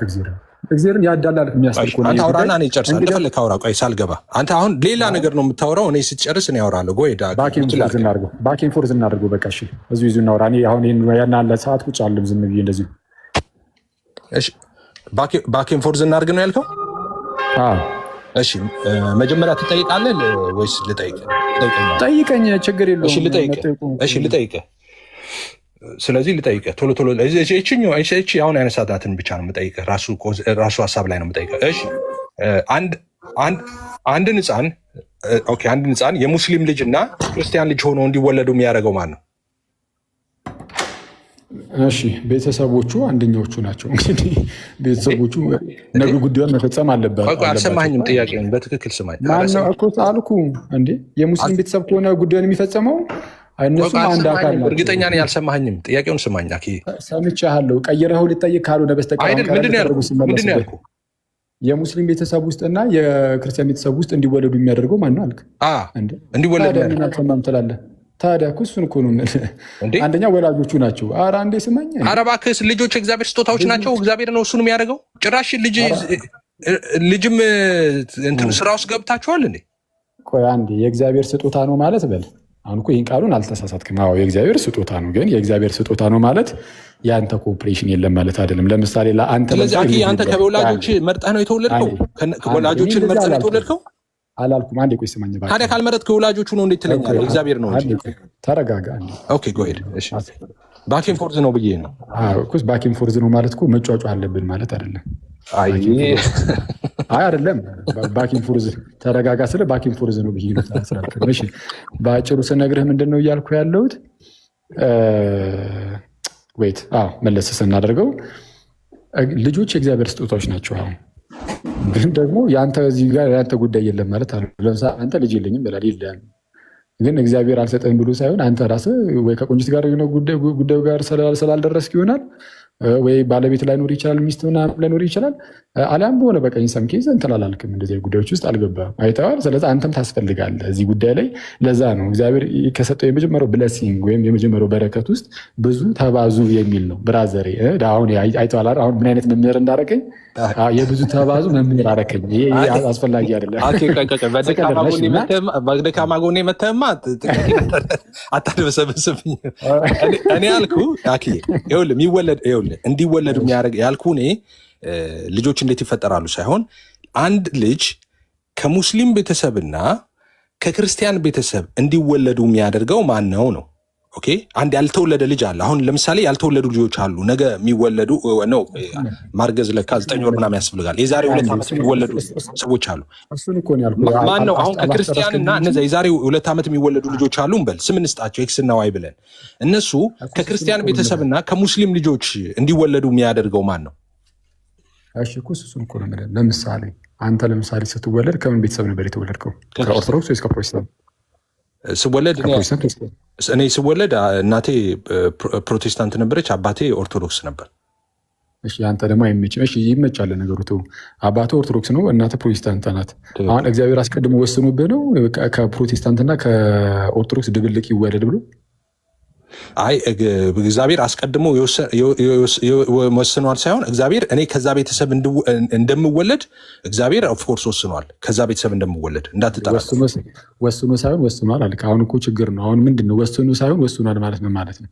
ኖ ከዛ ቤተሰብ ኖ አሁን ከኛ አንጻር አረከው አንተ። አሁን ከኦርቶዶክስ እና ከፕሮቴስታንት ስላልክ ነው እሱን ተቃወምኩና፣ ግን ከዛ ቤተሰብ እንድወለድ ከዛ ቤተሰብ እንድወለድ ኦፍኮርስ እግዚአብሔር ወስኖ ነው። አባትህ ኦርቶዶክስ ናቸው፣ እናትህ ደግሞ ፕሮቴስታንት ናቸው። አንተ አሁን እግዚአብሔር ከኦርቶዶክስና ከፕሮቴስታንት ቤተሰብ እንድትወለድ የተወለድክበት ምክንያት እግዚአብሔር ስለወሰነብህ ነው? ስለወሰነብህ ሳይሆን ወስኗል። እግዚአብሔር ከዛ ቤተሰብ እንድወለድ ወስኗል። እግዚአብሔር እሱ ስለወሰነ ብቻ ነው እንጂ የቤተሰቦች ጉዳይ የለውም። እዚህ ጋር ነው እያልክ ያለው ኖ ቤተሰቦችማ ልጅ በቃ ሰውማ ባልና ሚስት እኮ አብረው የተኛሉ፣ ልጅ ይወልዳሉ። እነሱ እኮ ይወልዳሉ። እኔ ያልኩ ያለሁት ስለመወለድ እንደዛ እኮ አይደለም። እኔ ስለመወለድ ወይስ በነሳሰቲ ነው? በነፃ ፈቃዳቸው ነው ወይስ በነሳሰቲ ነው? የሆነ ነሳሰቲ አለ የአንተ ቤተሰቦች ጉዳዩን ለመፈጸማቸው ማለት ነው። እኔማ ታስቤ የተወለድኩ ሰው ነኝ። ትቀልዳለህ እንዴ? እኔ እኮ 7ኛ ልጅ ነኝ። የቤተሰቤ በጣም ታስቤ ምናምን የተወለድኩ ሰው ነኝ። ሰባተኛ ልጅ ሆነ ታቅጄ ትላለህ እንዲ? አንደኛ ልጅ እኮ ብዙ ጊዜ አንደኛ ነው ማይታቀደው። አንደኛ ነው ማይታቀደው። እንዳትሳሳት። መሀል ላይ ካለ ተርፋል። አይ ግን እንትን ነው አሁን እያልኩ ያሉት ምን መሰለህ ኤፍሬም ወንድሜ፣ አሁን እንትን በማያከራክር ነገር እንዳንከራከር ማለት ጊዜ እንዳንጨርስ ኤነርጂ እንዳናባክን እያልኩ ያሉት ምንድነው፣ ቤተሰቦች ነፃ ፈቃድ አላቸው። ስለዛ ነፃ ፈቃዳቸውን ተጠቅመው እዚህ ጉዳይ ላይ ሄደውበታል። ጉዳዩ ላይ የሄዱበት አንተ ተገኝተሃል። አሁን አንተ የቤተሰቦችን ነፃ ፈቃድ ውጤት ነህ። ለእነሱ ደግሞ እግዚአብሔር ልጅን ካልሰጠ እነሱ ነገርዩ ላይ ሲሄዱበት ብቻ የሚሆን ነገር አይደለም። እግዚአብሔር ደግሞ እነዚህ ሰዎች በልጅ መባረክ ነበረበት። ስለዛ እግዚአብሔር ልጅን ይሰጣል፣ በልጅ ይባርካል ቤተሰቦችን። ከዛ አንጻር ማለት ነው። ስለዚ አሁን እኔ ቅድም የቤተሰቦችም ጉዳይ አለበት ስል ከዛ አንጻር ነው እንግዲህ ቤተሰቦች ስላልተግባባን ነው እንጂ እንደዛ ነው ያልኩ ቅድም። እና ምንድን ያልኩ ነው እግዚአብሔር አስቀድሞ እገሌ ከሙስሊም ቤተሰብ ይወለድ እገሌ ከክርስቲያን ቤተሰብ ይወለድ ብሎ ራሱ ወስኖ ከዛ በኋላ ወላጆቻቸው ላይ የሆነ ነሰሰት የሚጫን አይነት ነገር ሳይሆን በብዙ ተባዙ ጉዳይ ውስጥ ልጆች ይወለዳሉ። በቃ ይወለዳሉ። ታዲያ እንዴት ነው የመዳን ጉዳያቸው እንዴት ነው የሚሆነው ከተባለ ኦርቶዶክሶች ብቻ አይደለም፣ አክቹዋሊ ሉተራኖችም በህፃንነታቸው ልጆችን ያስጠምቃሉ። ሲያስጠምቁ ደግሞ ዝም ብለው ኢንቬን አይደለም፣ ይልቁንም ደግሞ የእግዚአብሔርን ጸጋ ይካፈላሉ በማለት ነው፣ ዳግም ይወለዳሉ በማለት ነው። ስለዛ እንደዛ ይደረጋል። እነዛ ልጆች ሲያድጉ አሁን በተለይ በእኛ በኦርቶዶክሱ ሲያድጉ በእምነት እያደጉ እየጠነከሩ በጸጋው እያደጉ እየጠነከሩ ይሄዳሉ። የሙስሊም ልጅ ግን ሲወለድ አዎ አናጠምቀውም አናስጠምቀውም፣ ስለ ሲያድግ ራሱ ወስኖ መጥቶ ይጠምቃል። ምክንያቱም የአማኝ ልጅ አይደለም። አየህ በመጽሐፍ ቅዱሳችን ላይ እንደምናየው ከሆነ በብሉይ ኪዳንም በእግዚአብሔር በሕዝብ ውስጥ ያለ የአማኝ የአይሁዳዊ ልጅ ነው የሚገረዘው እንጂ ኖርማል የአህዛብ ልጅ አይገረዝም። ቆላፋ ሆኖ እዛ የሚቀመጠው እና በእሱ ቤተሰብ ውስጥ በአማኞች ቤተሰብ ውስጥ ከሆነ የሚኖረው ይገርዙታል። እዛው በአማኝ ቤተሰብ ውስጥ የሚኖር ከሆነ አሁንም ቢሆን አንድ የሙስሊም ልጅ ለምሳሌ እኛ ቤት መጥቶ አሳድጉልኝ ተብሎ ለምሳሌ ቢሰጠን የሙስሊም ልጅ ቢሆን ከኛ ጋር ኮን የሚያድገው እኔ ይህንን ልጅ በክርስትና አስተምረዋለሁ ብለን ቃል ገብተን እናስጠምቋለን። ይህ ነገር የሚሆንበት ምክንያት ምንድን ነው? ሕፃናቱ በሚጠመቁበት ጊዜ የሚያስጠምቀው አካል ቃል ይገባል። በጌታ ፊት ሆኖ ምን አይነት ቃል ነው የሚገባው? ምንድነው? ኢየሱስ እርሱ ክርስቶስ የእግዚአብሔር ልጅ እንደሆነ አሳምነዋለሁ፣ ወይም ጸሎት ሃይማኖት ያልኩን ቅድም እሱን ሁሉ ይህንን አስተምራለሁ አሳምነዋለሁ ይላል። ምን የሚል ነው? ጸሎት ሃይማኖት ማለት ሁሉን በፈጠረ አንድ አምላክ በሚሆን በእግዚአብሔር አብ እናምናለን። ሰማይና ምድርን የፈጠረ የሚታየውና የማይታየው ዓለም ሳይፈጠር ከእርሱ ጋር በነበረ አንድ የአብ ልጅ በሚሆን በአንድ ጌታ በኢየሱስ ክርስቶስ እናምናለን። ከብርሃን የተገኘ ብርሃን ነው፣ ከእውነተኛ አምላክ የተገኘ እውነተኛ አምላክ ነው። የተወለደ እንጂ ያልተፈጠረ ነው፣ በባህሪው ከአብ ጋር የሚስተካከል ሁሉ በእርሱ የሆነ በሰማይም ካለው በምድርም ካለው ያለ እርሱ ምንም ምን የሆነ የለም። ስለኛ ስለ ሰዎች እኛን ለማዳን ከሰማይ ወረደ። በመንፈስ ቅዱስ ስራ ከቅድስት ድንግል ማርያም ፍጹም ሰው ሆነ። ደግሞም ስለኛ ተሰቀለ። በጴንጤናዊ በጲላጦስ ዘመን እርሱ መከራን ተቀበለ፣ ሞተ፣ ተቀበረ። በሶስተኛውም ቀን ከሙታን ተለይቶ ተነሳ። በክብር ምስጋና ወደ ሰማይ አረገ፣ በአባቱም ቀኝ ተቀመጠ። ዳግመኛ በሕያዋንና በሙታን ላይ ለመፍረድ በምስጋና ይመጣል። በመንፈስ ቅዱስም እናምናለን። እርሱም ጌታ ሕይወትን የሚሰጥ ከአብ የሚሰርጥ የሚወጣ ከአብና ከወልድ ጋር በአንድነት እንሰግድለታለን፣ እናመሰግነዋለን። እርሱም በነቢያት አድሮ የተናገረ ነው። ከሁሉ በላይ በምትሆን ሐዋርያት በሰሯት በአንድ ቤተክርስቲያን ወይም ደግሞ አንዲት ቅድስት ዓለም አቀፋዊትና ሐዋርያት በምትሆን ቤተክርስቲያን እናምናለን። ኃጢአት በሚሰረይባት በአንዲት ጥምቀትም እናምናለን። የሙታንን መነሳት ተስፋ እናደርጋለን፣ የሚመጣውንም ሕይወት ለዘላለሙ አሜን። አሁን ይህ ክሪዳችን ነው። ጸሎት ሃይማኖት ማለት ቅድም ጸሎት ሃይማኖት ያልኩ ይህ ነው። ታውቃለህ ብዬ ተስፋ አደርጋለሁ። ይህንን አሳምኗለሁ፣ ይህንን ነገር አምኖ እንዲኖር አደርጋለሁ ብሎ ቃል ይገባል። አስጠማቂው ማለት ነው፣ የሚያስጠምቀው አካል እና አንድ የሙስሊም ልጅ ከሆነ ግን ሙስሊሙ እንደዚህ ብሎ ቃል መግባት አይችልም። እኛ ጋር ግን የሙስሊም ልጅ መጥቶ ቢያድግ አንድ ሰው ይህንን ኃላፊነት ወስዶ አዎ ይህንን ልጅ በጌታ ቤት ውስጥ አሳድጓለሁ፣ በእግዚአብሔር ቤት ውስጥ በእግዚአብሔር ቤተክርስቲያን ውስጥ በሕያው እግዚአብሔር ቤተክርስቲያን ውስጥ ይህንን እምነት ይዞ እንዲያደግ አደርጋለሁ ይላል። ከዛ በኋላ ይጸልያል። ወደ እግዚአብሔር ተሰብስበን እንጸልያለን። ከዛ በኋላ ተሰብስበን ክብ ሰርተን እንጸልያለን። ከዛ በኋላ ልጁን እናጠምቃለን፣ ይጠመቃል። ከዛ ይጠመቃል። እግዚአብሔር ደግሞ ጸጋውን አያዳላም ሲሰጥ፣ ለሕፃናት የሚከለክለው ጸጋ የለውም፣ ለሕፃናትም ይሰጣል ብለን እናምናለን። ከዛ ላይ ያ ሕፃን ልጅ በእግዚአብሔር ጸጋ በጥበብ በሞገስ ቀስ እያለ ደግሞ ያድጋል። ስለዚህ ያ ሕፃን ልጅ ከዛን ቀን ጀምሮ በእግዚአብሔር ሕዝብ ውስጥ ያለ ሰው ነው። ያ ሕፃን ልጅ ከእግዚአብሔር ሕዝብ ውስጥ የተጣለ አይደለም። ልክ በሕዝብ እስራኤል ዘንድ ሕፃናትም ጭምር በእግዚአብሔር ሕዝብ ውስጥ እንዳሉ ሁሉ አሁን በሐዲስ ኪዳን ደግሞ የእግዚአብሔር ሕዝብ በሐዲስ ኪዳን እኛ ነን። እውነተኛው እስራኤል አሁን በሐዲስ ኪዳን እኛ ክርስቲያኖች ነን። ስለዛ በዚህ በሐዲስ ኪዳን ውስጥ ባለው የእግዚአብሔር ሕዝብ ውስጥ ደግሞ ሕፃናትም አሉ። ያኔ በብሉይ ኪዳን የነበረው የእግዚአብሔር ሕዝብ ውስጥ ያሉት ሕፃናት የአማኞች ልጆች ናቸው። አሁንም በዚህ በሐዲስ ኪዳንም ያለን የእግዚአብሔር ሕዝብ ውስጥ ያሉ ሕፃናት የአማኝ ልጆች ናቸው። አይቷል። እንደዚህ ነው እንግዲህ ይህ ታሪካዊ ክርስትና ይህንን ያሳየን። እንግዲህ መጽሐፍ ቅዱስም ታሪካዊ ክርስትና። ስለዛ ከዚህ እውነታ ወደ ውጭ ልንወጣ አንችልም እና ይህንን ለማለት ነው። ኤፍሬም ወንድሜ ጌታ ክብርልኝ፣ አመሰግናለሁ። አይ ሪስፖንድ የምታደርግ ከሆነ ቆይ እዚህ ጋር ለምናገረው 1 ደቂቃ ማለት ነው። ሰው ምንድነው የእኔ ጥያቄ የነበረው እንግዲህ አንድ ሰው ሳይወለድ በፊት ከሙስሊምና ከክርስቲያን ቤተሰብ እንዲወለዱ የሚያደርገው ማን ነው የሚለው ነው። ኦኬ እግዚአብሔር እሱን ያደርጋል። ወላጆቹም ደግሞ የራነሱ ፍቃድ አለው። ወላጆች አብረው ይተኛሉ፣ ልጅ ይወለዳል ነው። ኦኬ ልጅ የሚወለደው ባልና ሚስት ተኝተው እንደሆነ የታወቀ ነው። ግን ያ ልጅ እዛ ቤት እንዲወለድ የሚያደርገው እግዚአብሔር ነው። ወይም በሌላ አማርኛ የልጁ ፍቃድ አይሰማም። የኔ ነው መሰለኝ። እሺ ቀጥል። አይ ቤት ውስጥ ስለሆንኩኝ ምናልባት የኔ ነው የሚሆነው። ቀጥል። እሺ ቶሎ እንጨርስ።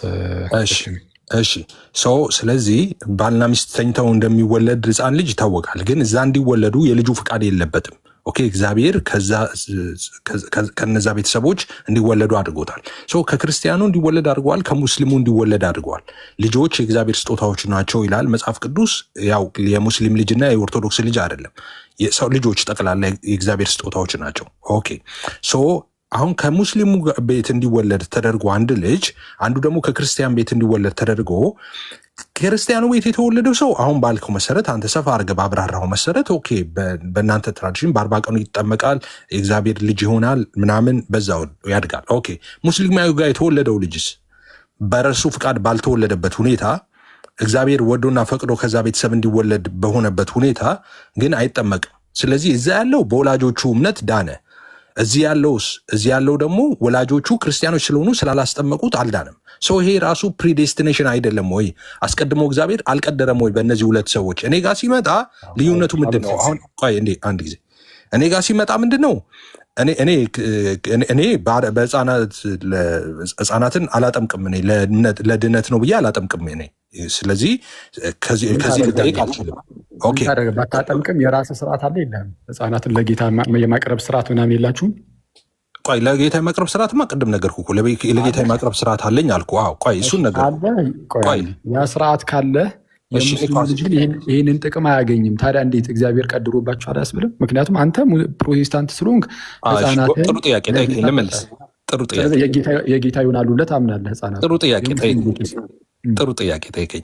በጣም ጥሩ። አሁን እኛ ጋር ሲመጣ እኔ አሁን እውነት ለመናገር እኔ ጴንጤ የሆንኩበት ዋናው ምክንያት ጴንጤ ለሁሉ ነገር መልስ ስላለው ነው። መጽሐፍ ቅዱስ ላይ ዲፔንድ የሚሆን ስለሆነ ማለት ነው። ምክንያቱም ለምሳሌ አንተ ልፃኑን ትሰጠዋለህ አልከኝ። ለቤተክርስቲያን ሄጄ ለእግዚአብሔር አሳልፌ ይሰጠዋል። ያኛው ደግሞ ከሙስሊም በመወለዱ ለእግዚአብሔር የሚሰጠው የለም፣ አሳልፈው የሚሰጠው የለም። ነገረ ድነትን ኤፍሬም ባለ ጊዜ እንዴት ነው የምትረዳው? ጴንጤም አይደለው ሰውየው መስማትና ማስተውል በሚችል ጊዜ ጌታን ይቀበላል ብዬ ነው ማምነው እኔ። ልክ እንደ መጽሐፍ ቅዱስ የሙስሊሙ ልጅ ነው ማንኛውም የጴንጤውም ልጅ የሙስሊሙም ልጅ ምድር ላይ ያሉ ህፃናት በሙሉ እሱንማ ይኸውልህ በእምነት ማደግ አለበትማ። እኛም እኮ በእምነት ማደግ አለብን ህፃኖች። ስለዚህ አሁን የእናንተ ህፃን ልጆች ገና ያልዳኑ ሙታን ናቸው አይደለ? የፕሮቴስታንት ህፃናት እሱን አንተ አልክ። እሱን አንተ ናቸው አይደሉም? እሱን አንተ አልክ። ያልዳኑ ሙታን ናቸው። አንተም በእሺ ንገረኝ። እኔ እንዴት ከሆነ ጥያቄ አይደለም። ህፃናቱ ድነዋል? እሺ ህፃናቱ ድነዋል? የእናንተ ህፃናት ይድናሉ? እሺ በቃ አሁን ጥያቄ ጠይቀኛል ልመልስ። እሺ አሁን አዜ ፔንቴኮስታል እኛ ህፃናትን የምንረዳው እንዴት እንደሆነ ልንገራችሁ። ስሙኝ ሁላችሁም ማለት ነው። ሁሉም ህፃን ምድር ላይ ያሉ ህፃናት በሙሉ ኦኬ፣ ሁሉም መጽሐፍ ቅዱስ ስፔሲፊክ አድርገው ህፃናት በዚህ መንገድ ይድናሉ ባይልም፣ ነገር ግን መጽሐፍን በምላት መረዳት በሚለው የተለያዩ ክፍሎች ላይ መጽሐፍ ስለ ደህንነት የሚያነሳውንና ስለ ህፃናት የሚያነሳውን ምናልባት ብሬክ እናንሳ ከተባለም ጥቅሶቹ ማንሳት እንችላለን። በዛ ሴንስ ህፃናት ይፈረድባቸዋል ብለን አናምንም። የማንም ህፃን ልጅ ይሁን ማለት ነው የማንም። ስለዚህ አሁን ደግሞ ቅድም ስታብራራ ዝም ብዬ የኔ ስመጣ ወደ እኔ መጣው መሀል ላይ የምገባው ለዚህ ነው አልኩ። አሁን ይህን አልጠየኩም። ያልተጠየቁ አነሳሳሪ ነገር እኔ የሁሉ ነገር ስትናገር እኮ ያልተጠየቀውን እኮ እኔ አልገባሁም። አነሳሳሪ ነገር አልተናገርኩም። አሁን እየጠየኩ ያለው እኔ ወደ እኔ ልመጣ ነው። አሁን ጨርሼ ነበር። ቆይ ሰማኝ አንዴ ጥያቄውን ሰማ። የፕሮቴስታንት ህፃናት ይፈረድባቸዋል አይፈረድባቸውም? አይደለም ይድናሉ አይደለም? በቃ ይሄንን ነበር ልመልስ። ይሄንን ነበር ልመልስ። እስካሁን አልመለስክም። አሁን እስኪ ደግሞ ከመለስክ ያ ሁሉ ሳታግሼ ይሄኔ ወይ አላውራ ወይ ልውረድ። ለምን ትወርዳለህ? እኩል እንትን አትበሉ። ሁሉም እንረበሻለን። ስለዚህ ሶሪቲ እኔ አሁን ሲያወራ ረጅም ሰዓት ዝም ብዬ ነው ታርጌ ጨርስ ነው የገባሁት። እኩል የማውራት ያለማውራት ጉዳይ አይደለም። ለሚነሳ ጥያቄ ቀጥተኛ የሆነ መልስ ከሌለ አስቸጋሪ ነው፣ አንግባባም። ዝም ብንልም ኤነርጂ መጨረስ ነው። ስለዛ ብዙ ነገሮች እንዲነሱ ሳትመልስ ስትቀር አልገባሁብህም። ስትጨርስ ነው ስትጨርስ አልመለስከውም የኔ ጥያቄ አልኩኝ ጨረስኩ ስትል እኮ እንጂ አልገባሁም። አሁን ቀጥታ ጥያቄው ላይ ሄድበት። በፈለገው መንገድ ይመልሰው አይሻልም? አንተም ደግሞ እንደዛው ማለት በምትረዳው እንደዛ ደስ አይለኝም። ማለት ይኸውልሽ ለምን መሰለሽ ከታላቅ ይቅርታ ጋር እሱ ደስ ባለው መልኩ ይመልስ ማለት ለምሳሌ እኔ እንዴት ነው ኤፍሬም ሁለት ሲደመር ሁለት ስንት ነው ስለው ያው እንግዲህ እኔ ፕሮቴስታንት ነኝ፣ እዚህ ቲክቶክ ላይ ነው ሶርቲ ቤት ነው ያለሁት እያለ በጣም ብዙ ሰዓት የሚወስድብኝ ከሆነ እኔ ጠየቁት 2 ሲደመር 2 ስንት ነው? ስለዛ ጥያቄ የማይመለስልኝ ከሆነ ምን ልሰራ አወራለሁ? ወሬዎች እኮ ኮንቨርሴሽኖች፣ ንግግሮች ምንድነው ግብ የሚኖራቸው ምን ሲሆን ነው? መግባባት ሲኖር ነው። በመካከል በሁለት ተወያዮች መካከል መግባባት ኖሮ አንዱ ያንን ጥያቄ እየሰማ እየተረዳ ኦኬ ከዚህ አንጻር ነው አክሊል ኤፍሬም ከዚህ አንጻር ነው ይኸኛው ደግሞ እየተባለ ጥያቄዎችን በመረዳት ውስጥ ቀጥታ ጥያቄዎችን አድሬስ እየተደረገ ሲታለፍ እንደዛ ጥሩ ኮንቨርሴሽን ይሆናል። ካልሆነ ግን እሱ የሚፈለገውን ይናገር፣ ትሰማዋለህ፣ አንተ የሚፈለገውን ትናገራለህ የሚባል ነገር። እሺ አሁን ደግሞ ሚት አድርግና አሁን ልክ እኔ እንደሰማሁ እኔም ደግሞ አስተያየቴን ስማ። አሁን ደግሞ ችግር የለውም ሶርቲ። አሁን ደግሞ እኔ ልንገርህ፣ አንተን ደግሞ ጥያቄ ጥያቄው ላይ ሄድበት። ይኸውላችሁ እኔ ዝም ብለህ ስታወራ አሁን ቆይ ኤፍሬም ይቅርታ በጣም አንተ መልሱን ስትመልስ ማለት ነው አጠር አድርገህ። ማን ነው ሚት ያደረገኝ? እኔ ነኝ። አንተም አጠር አድርገህ የተጠየቀውን ማን ያወረደው እና እንጂ ማን ያወረደው ምናልባት ራሱ ሊሆን ይችላል። ካልሆነ ተመልሶ አይ ራሱማ አይወድ አይ ቲንክ ረግሹ ደብሮት ሊሆን ይችላል። ምኑ ሚዩት ስላደረግሽው ደብሮት ሊሆን ይችላል የሚለው ምናልባት ለዛም ሊሆን ይችላል። አይ ድምፁም ሆነና እንድንሰማማ በማለት ነው ያደረገችው። ና ኧረ ምን ችግር አለው እንዴ? ይሄ ችግር የለውም። እኛ ችግር አለ ሳሚሽ እንትን አንቺ ያው እንደ ሀሳብ አቅጣጫ ለማስቀመጥ ነው እየሰማሽ ስላልነበረ እሱ ለማድረግ ነው የሚታረግሽው። ግን እሱ ሜይ ቢ እንደ ኦፌንድ አድርጎት ሊሆን ይችላል። ይሰማዋል እንደዚህ። እሺ በቃ ይቅርታ። ለማንኛውም ኤፊ እንደዛ ለማድረግ አስባለሁ፣ መስመር ለማስያዝ ነው ምናልባት አይሉ ነው እኛ ጋር እንደዛ ነው። ያው ኬም ቢሆን እኮ ቢጮህ ኖሮ ያው እንደዛ ነበር ማድረግ። ይቅርታና መስመር እንዲይዝልን ማለት ነው አይደለ? እሺ ኤፍሬም ተመልሰና ይቅርታ በጣም መልካም። እስቲ በቃ እስከሚመጣ ጠቅላላ ያለ ነገር ያው ለተጠየቁትን መልስ ልስጥና ኤፍሬም እንግዲህ ና የምትችል ቢሆን እና ፈቃድህ ቢሆን ና እንግዲህ ቀስ ብለን እንነጋገራለን። አክቹዋሊ እንቀጥላለን ብዬ ተስፋ አደርጋለሁ። በአጭሩ እንግዲህ ከኤፍሬም ጋር ከቅድም ጀምሮ ስንነጋገር ከነበረ አንጻር በቃ ብዙ ነገሮች ያመሳስሉናል። የህፃናቱ ጉዳይ ተነስቷል። የህፃናቱ ጉዳይ አንድ ልጅ ከክርስቲያን ቤተሰብ መወለዱ እና ከሙስሊም ቤተሰብ መወለዱ፣ እሱን ስናየው ከክርስቲያን ቤተሰብ የሚወለደው ልጅ ተጠምቆ ድኖ ያድጋል። የሙስሊም ቤተሰብ ልጅ ግን ተጠምቆ አይድንም፣ ሳይድን የሚያድገው። ስለዚ እግዚአብሔር የቅድመ ውሳኔ ማለት የቅድመ ውሳኔ ትምህርት አይመስልም ወይ የሚል ነገር ተነስቷል። ይህ ምንም የቅድመ ውሳኔ ትምህርት እንደዛ አይደለም። መጀመሪያ የቅድመ ውሳኔ ትምህርት ምንድን ነው የሚለው መታወቅ አለበት። የቅድመ ውሳኔ ትምህርት ምንድን ነው ከተባለ እግዚአብሔር ዓለም ሳይፈጠር በፊት በግለሰብ ደረጃ አንዳንዶችን ለማዳን ለዘላለም ሕይወት ሲመርጥ፣ አንዳንዶችን ደግሞ ለዘላለም ሞት መድቧል የሚል ነው። ህፃናት በህፃንነታቸው ተጠመቁ አልተጠመቁ ከዚህ ጋር ምን ያገናኘዋል? ስለዚህ አስቀድሞ መታወቅ ያለበት ቅድመ ውሳኔ ራሱ ምንድን ነው የሚለው ነው። አደገኛው ትምህርት የቅድመ ውሳኔ ትምህርት ይሄ ነው። የትኛው እግዚአብሔር አስቀድሞ አንዳንዶችን ለዘላለማዊ ሞት አንዳንዶችን ለዘላለማዊ ሕይወት ወስኗል። በቃ አለቀ። ከዛ ውጭ አይሆንም። ይህ በተለይ በካልቪኒስቶቹ ሳይድ ነው። በሉተራኖቹ ሳይድ ደግሞ እግዚአብሔር አስቀድሞ የሚድኑትን አስቀድሞ ወስኗል። በራሱ ምንም ከሰውየው ምንም ፈቃደኝነቱ ፍላጎቱ ምንም ሳይታይ ማለት ነው። ምንም ነገር ሳይታይ በቃ ወስኗል የሚድኑት ላይ። የሚጠፉትን ግን ዝም ነው ያለው። እሱ ላይ አንናገርም ነው የሚሉት። በቃ አልተናገሩም ነው። ምንም ባላሉት ነገር አንከስም። ይሄኛው ግን የሚከሰስ ነው።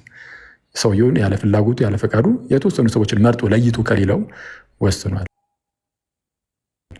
ያው በእርግጥ ይሄ ነገር ታዲያ የተወሰኑ ሰዎችን በራሱ ዝም ብሎ መርጦ ለይቶ ከወሰነ ታዲያ የቀረውን ታዲያ ትቶት የለ እንዲ ለሞት ልትሉ ትችላላችሁ። ትክክል ነው። ግን ለምንድን ነው አንዳንዶችን መርጦ ሌሎችን ደግሞ ያልመረጠው ብላችሁ ስትጠይቁ በሉትራን ዘንድ ምላሹ ምንድን ነው? ይህ ምስጢር ነው፣ አናቅም፣ ይህንን ነገር አናብራራም እና ምን ይባላል ክሮስ ኦፍ ቴዎሎጂያንስ ይባላል። ይህ ነገር ማለት ነው የክሮስ ኦፍ ቴዎሎጂያንስ። ስለዛ ይህ የማይብራራ ነው። በሎጂክ ምናምን በቃ ይብራራም። የሚድነው ሰው የዳነው በቃ ስለተወሰነ ነው። ያ ሰው ስለተመረጠ ነው። ኦልሬዲ የሚጠፋው ሰው ደግሞ በቃ እምቢሰላለ ነው ብቻ ብለን የምናስቀምጠው። አንዱ ለምን ተመረጠ አንዱ ለምን አልተመረጠ የሚለውን እኛ አናውቅም ነው የሚሉት።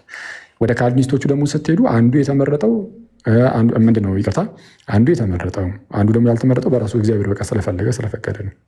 ስለፈቀደ እግዚአብሔር አንዳንዶቹን መርጧል፣ አንዳንዶቹን ደግሞ ለዘላለም ሕይወት ማለት የሚመርጠው አንዳንዶቹን ደግሞ ለዘላለም ሞት መድቧል የሚል የደብል ፕሬደስቲኔሽን ትምህርት አለ። ስለዚህ ይህ ቅድመ ውሳኔ ነው። አሁን ይህ ከህፃናት ጥምቀት ጋር ያገናኛሉ ካልን ኤፍሬም ከዚህ ጋር ማገናኘቱ የጠየቀውና ኤፍሬም የቅድመ ውሳኔ ትምህርቱን አልገባህም መሰለኝ እንጂ ይሄ አይገናኝም። የህፃናት ጥምቀት የክርስቲያን ልጆች አንድ ጊዜ ኤፍሬም ስለሌለ ኤፍሬምን እንትን ማስረዳቱ ሜንሽን አናድርገው ስለሌለ ማለት ነው። አናድርገው ችግር የለውም። ስለዚ ዝም ብዬ እንትኑን ብቻ የኛን ብቻ ልናገር። ስለዚ አሁን የህፃናት ወይስ ይሄ እንትኑ የሚቀር ነው?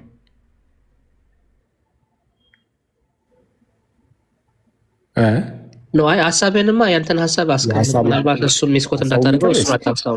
ያንተን ሀሳብ እንትን በዛ። እሺ ሀሳቡ በአጭሩ ሲቀመጥ ምንድን ነው? የክርስቲያን ልጆች ቢሆኑ ተጠምቀው ያድጋሉ። ትክክል ነው። ልክ በአይሁዳውያን ዘንድ የአይሁድ ልጆች ተገርዘው እንደሚጀምሩት አይተዋል። የአሕዛብ ልጆች አይገረዙም። ስለዛ በኪዳኑ ህዝብ ውስጥ አይጨመሩም። የሙስሊም ልጆችስ ግን ታዲያ እንዴት ነው የሚሆኑት ከተባለ ሲያድጉ አምኖ ፈቅዶ ይጠመቃሉ። ምንም ችግር የለውም። የሆነ የቀናት ልዩነት መኖሩ እኮ ይሄ ማለት እንዴ ወንድ ሲሆን ከክርስቲያን ቤተሰብ የሚወለደው ማለት ነው። ወንድ ሲሆን በ40 ቀኑ ነው የሚጠመቀው፣ ሴት ግን በ80 ቀኗ። አየህ ለ80 ቀን ሙሉ ሴቷ እኮ እንደዚሁ ሳትድን ቆየች። ስለዛ የእግዚአብሔር ቅድመ ውሳኔ አያስብለውም እንደማለት ነው። ምክንያቱም የቀኑ ተለያየ እንጂ ይሄኛው ቀኑ አጭር ሆነ እንጂ በወንድና በሴት መካከል ያለው ቀን አጭር ሆነ እንጂ የሙስሊሙን ቤተሰብ ልጅ ማለት ነው ከፍ ብሎ ሲያድግ ራሱ ደግሞ ፈቅዶ ይድናል። አለቀ። ምንም የቀናት ልዩነት ነው። ይሄኛው አጭር ነው ቀኑ በወንድና በሴት መካከል ያለው በእኛ ዘንድም ማለት ነው። የእነዛኛዎቹ ደግሞ በአመታት ሆነ ከፍ ሲል። ቢሞት ስለተባለው ግን እኛ የሙስሊም ህፃን ልጅ ቢሞት ሲኦል ይገባል ብለን አናስተምርም። ፐርሰናል ኦፒኒየን ሳስቀምጥ እንዳልኳችሁ አይ እግዚአብሔር እንደዚህ ዝም ብሎ በቀላሉ የሙስሊም ህፃናት ልጆችን ይቀጣል የሚል እምነት በፍጹም ጭራሽ የለኝም። ግን እግዚአብሔር ያውቃል ብለን እናስቀምጣለን ነው ሰው። ከዚህ አንጻር ካየነው በቂ ነው። ጌታ በነገር ሁሉ ይችላላችሁ። ከፕሮቴስታንት እኮ ሀሳብ ቲንክ ረጅም ሰዓት ስለቆየ አይ ቲንክ ብዙ የሚቆይ አይመስለኝም። ግን አንድ ነገር ልጠይቅህ። ጥምቀት እናንተም ተጠምቁት ወደ ክርስቲያን ፋሚሊ እንዲቀላቀል ልጁ ነው ወይስ ለማዳን ወይም ለድነት ነው የሚሆነው? ለድነት ነው። ወደ እግዚአብሔር ቤተሰብ ይጨመራል። ወደ እግዚአብሔር ቤተሰብ መጨመር ራሱ መዳን ነው። የእግዚአብሔር ቤተሰብ ራሱን የቻለ አንድ መንፈሳዊ የሆነ ቤተሰብ ነው። ስለዛ ሰው ልጁ ከዓለማዊነት ወይም ከዓለም ወደ እግዚአብሔር ቤተሰብ የሚጨመርበት ነው። ስለዚህ የእግዚአብሔር ቤተሰብ አካል መሆን በራሱ እኛ ድነት ነው ብለን እናምናለን። ምክንያቱም የክርስቶስ አካል ውስጥ ነው እየተጨመረ ያለው። በክርስቶስ አካል ውስጥ ደግሞ ድህነት አለ። በክርስቶስ አካል ውስጥ ሁሌም ቢሆን ድህነት አለ። ስለዛ የክርስቶስ አካል ሜምበር ስለሚሆን ይድናል። ከምን ከውድቀቱ ከዚህ ከነበረው በዚህ ከአዳማዊነቱ ማለት ነው። ከኃጢአት ምናምን እያልኩኝ አይደለም ማለት ኃጢአት ውስጡ ነበረ እያልኩኝ አይደለም። ግን ህፃኑ ልጅ ሲወለድ አዳማዊ ነው፣ ክርስቶሳዊ አይደለም። አዳማዊ ስለሆነ ምክንያቱም ሙስሊሞችም እንደሚሉት መሐመዳዊ አይደለም። አንድ ህፃን ልጅ ሲወለድ በቃ ሁሉ መሐመዳዊ ነው ወይም ሙስሊም ነው ይላሉ። አይደለም፣ በቃ አዳማዊ ነው። የትኛውም ህፃን ሲወለድ አዳማዊ ነው። ስለዚህ ልክ ሲጠመቅ ክርስቶሳዊ ይሆናል። ክርስቶሳዊ ሆኖ ያድጋል። ስለዚህ ሲያድግ ግን ማመን አለበት ግዴታ። በእምነት ውስጥ ነው ማደግ ያለበት። አይ አላምንም ቢል ፍጹም የሆነ ድህነትን ሊያገኝ አይችልም። ከድህነት ይጓደላል፣ ይጠፋል። ስለዛ እምነት ግዴታ ነው ማለት ነው። ስለዛ ይህ ደግሞ የማን ድርሻ ይሆናል? የሚያስጠምቁት አካል ይሄ ጋድ ፓረንትስ የምንላቸው አሉ። ከጥንትም ጀምሮ ክርስቲያን ውስጥ አለ። ምን ያደርጋሉ? ቃል ይገባሉ። ቅድም ያልኩትን መሰረታዊ የሆነውን የክርስትና ትምህርትን እናስተምራለን፣ እናሳምናለን ብለው እንደዛ ነው። በእነሱ እምነት ነው ምንድነው ማለት እያልከኝ ነው ማለት። ምክንያቱም ባለፈው ሮሜ 10 ስታብራራ ነበርና እምነት ከመስማት መስማትም ከእግዚአብሔር ቃል ነው የሚለውን ሀሳብ በደንብ ሪአፊርም አድርገህ ስታነሳ ስሰማ ነበር እና አወዝ በጣም ደስ ብሎኝ ነበርና ያ ህፃን ልጅ በሚያስጠምቁት በዚህ በጋድ ፋዘርስ በእነሱ እምነት ነው ሚድ ነው ማለት ነው። በእነሱ እምነት ነው ወይ የሚለው እሱ እንግዲህ ምን ማለት ነው የሚለው መታወቅ አለበት። የእነሱ እምነት ለዚህ ለልጁ ተቆጠረለት አይነት ነገር ከሆነ እንደዛ አንልም እኛ። እንደዛ ሳይሆን እነሱ ኃላፊነቱን ይወስዳሉ ነው ለማስተማር። ከዛ ውጭ ግን እምነት ከመስማት ነው፣ መስማትን በእግዚአብሔር ቃል ነው የሚለው ፊርም የሆነ የማይነቃነቅ እምነታችን ነው። ግን ይህ ነገር የሚሰራው ግን እምነት ከመስማት ነው ስለሚል መስማት ለሚችሉት ነው። ህፃናት ሲጀምር መች መስማት ይችላሉ እንደዚህ አይነት ጉዳዮችን? ስለዛ እምነት ከመስማት ነው፣ መስማትም በእግዚአብሔር ቃል ነው የሚለው ለማን ነው ከተባለ የስብከትን ቃል ለሚሰሙ ለአዋቂዎች ነው ይሄ የተነገረው። ስለዛ ቴዎሎጂ የተሰራው በራሱ የተሰራው ለአዋቂዎች ነው ማለት በአስተምህሮ ደረጃ ቁጭ ያለው የተነገረን ለነዛ ነው። ግን በመጽሐፍ ቅዱሳችን ላይ በአዲስ ኪዳን መጽሐፍት ላይ እንደምንመለከተው ምን አይነት ነገር እናያለን? አንድ ሰው ያምናል፣ ይሰማና ወንጌልን ያምናል። ለምሳሌ ሊዲያን መውሰድ ይቻላል። ለምሳሌ ደግሞ የወህኒ ቤቱን ጠባቂ መውሰድ ይቻላል። ሁለቱም ሐዋርያት ሥራ ምዕራፍ 16 ላይ ያሉ ናቸው። የእግዚአብሔርን ቃል ነገር ይሰሙና ያምናሉ። ሲያምኑ የሚጠመቁት ግን መላ ቤተሰቡ ነው። አሁን የሊዲያ ላይም አለ፣ የወህኒ ቤቱ ጠባቂ ላይም አለ። ስለዛ መላ ቤተሰብ ውስጥ ደግሞ መላ ቤተሰብ ከተባለ ቤተሰቡ ሁሉ ተጠመቁ ከተባለ ደግሞ እዛ ውስጥ ምናልባት ህፃናት ቢኖሩ ይጠመቃሉ ማለት ነው፣ ቤተሰቡ ሁሉ ስላለ። ስለዛ ህፃናቱ ተጠምቀው ነው የሚጀምሩት። ስለዛ ያንን ቃል ግን እምነት ከመስማት ነው፣ መስማትን በእግዚአብሔር ቃል ነው ስለሚለ እያደጉ መስማት ይጀምራሉ። ከመስማት ደግሞ እምነት፣ በእምነትም ደግሞ እየጠነከሩ እያደጉ ይሄዳሉ ነው። እና እንደዛ ነው። ልክ የአይሁዳውያን ቤተሰብ ተገርዘው ከህፃንነታቸው ጀምሮ እንደሚያድጉት የክርስቲያን ልጆችን በሐዲስ ኪዳን ተጠምቀው ይጀምራሉ ነው። ስለዚህ የክርስቲያን ልጆች ክርስቲያን ናቸው ማለት ነው። በሌላ አማርኛ አሁን የእኛ ልጆች የክርስቲያን ልጆች ማለት ነው። አህዛብ ናቸው ብለን አናምንም። የእግዚአብሔር ልጆች ናቸው ብለን በድፍረት እንናገራለን። የክርስቲያን ልጅ የኦርቶዶክስ ልጅ የሰረ ልጅ የእግዚአብሔር ልጅም ነው። ቤተሰቦች እንደዛ ብለው መናገር ይችላሉ። የስ እግዚአብሔር አባቱ ነው ለልጄ ብለው መናገር ይችላሉ። ኦልሬዲ የእግዚአብሔርን ጸጋ ተቀብሏል የህፃን ልጅ። እግዚአብሔር ጸጋውን ለህፃናትም ይሰጣል። በነገራችን ላይ መንፈሱን ለህፃናት ይሰጣል፣ ለህፃናትም ጭምር የጸጋ ስጦታውን በቃ እንደዚህ ያድላል ለህፃናትም ጭምር። ስለዛ ህፃናትን መንፈስ ቅዱስ እምቢ የማይል ከሆነ እኛ ከእግዚአብሔር ጸጋ ማራቅ አንችልም። ግን ደግሞ ምን አለ ይህ የዳግም ውልደት የመዳን ጉዳይ ከእምነት ጋር ፍጹም የተሳሰረ ስለሆነ ይህንን እምነት ግን ማስተማር የሚችል ሰው ደግሞ ግዴታ አብሯቸው ያስፈልጋቸዋል። ስለዛ እነዛ የሚያስፈልጉት ለምንድነው? ለማስተማር ነው እንጂ የእነሱ እምነት ተቆጠረላቸው እያለን አይደለም። ለህፃናቱ የማንም እምነት አይቆጠርለትም። ራሱ ነው ልጁ እያመነ የሚያድገው፣ ከራሱ ነው እምነት የሚጠበቀው እንጂ የወላጆቹ እምነት ተቆጠረለት አላለም። አንድም ቦታ ብለን አናውቅም። ግን ወላጆቹ ግን አማኝ መሆን አለባቸው፣ ወይም ጋድ ፓረንትስ አማኝ መሆን አለባቸው። ለምን እንዳልኩት ድህነትና እምነት እርስ በርስ በጣም የተቆራኙ ስለሆኑ የህፃን ልጅ ከእግዚአብሔር ከተወለደ በኋላ የአማኑኝ ሆኑ እንዳያድግ ማስተማር ስላለባቸው በዛ ውስጥ ነው።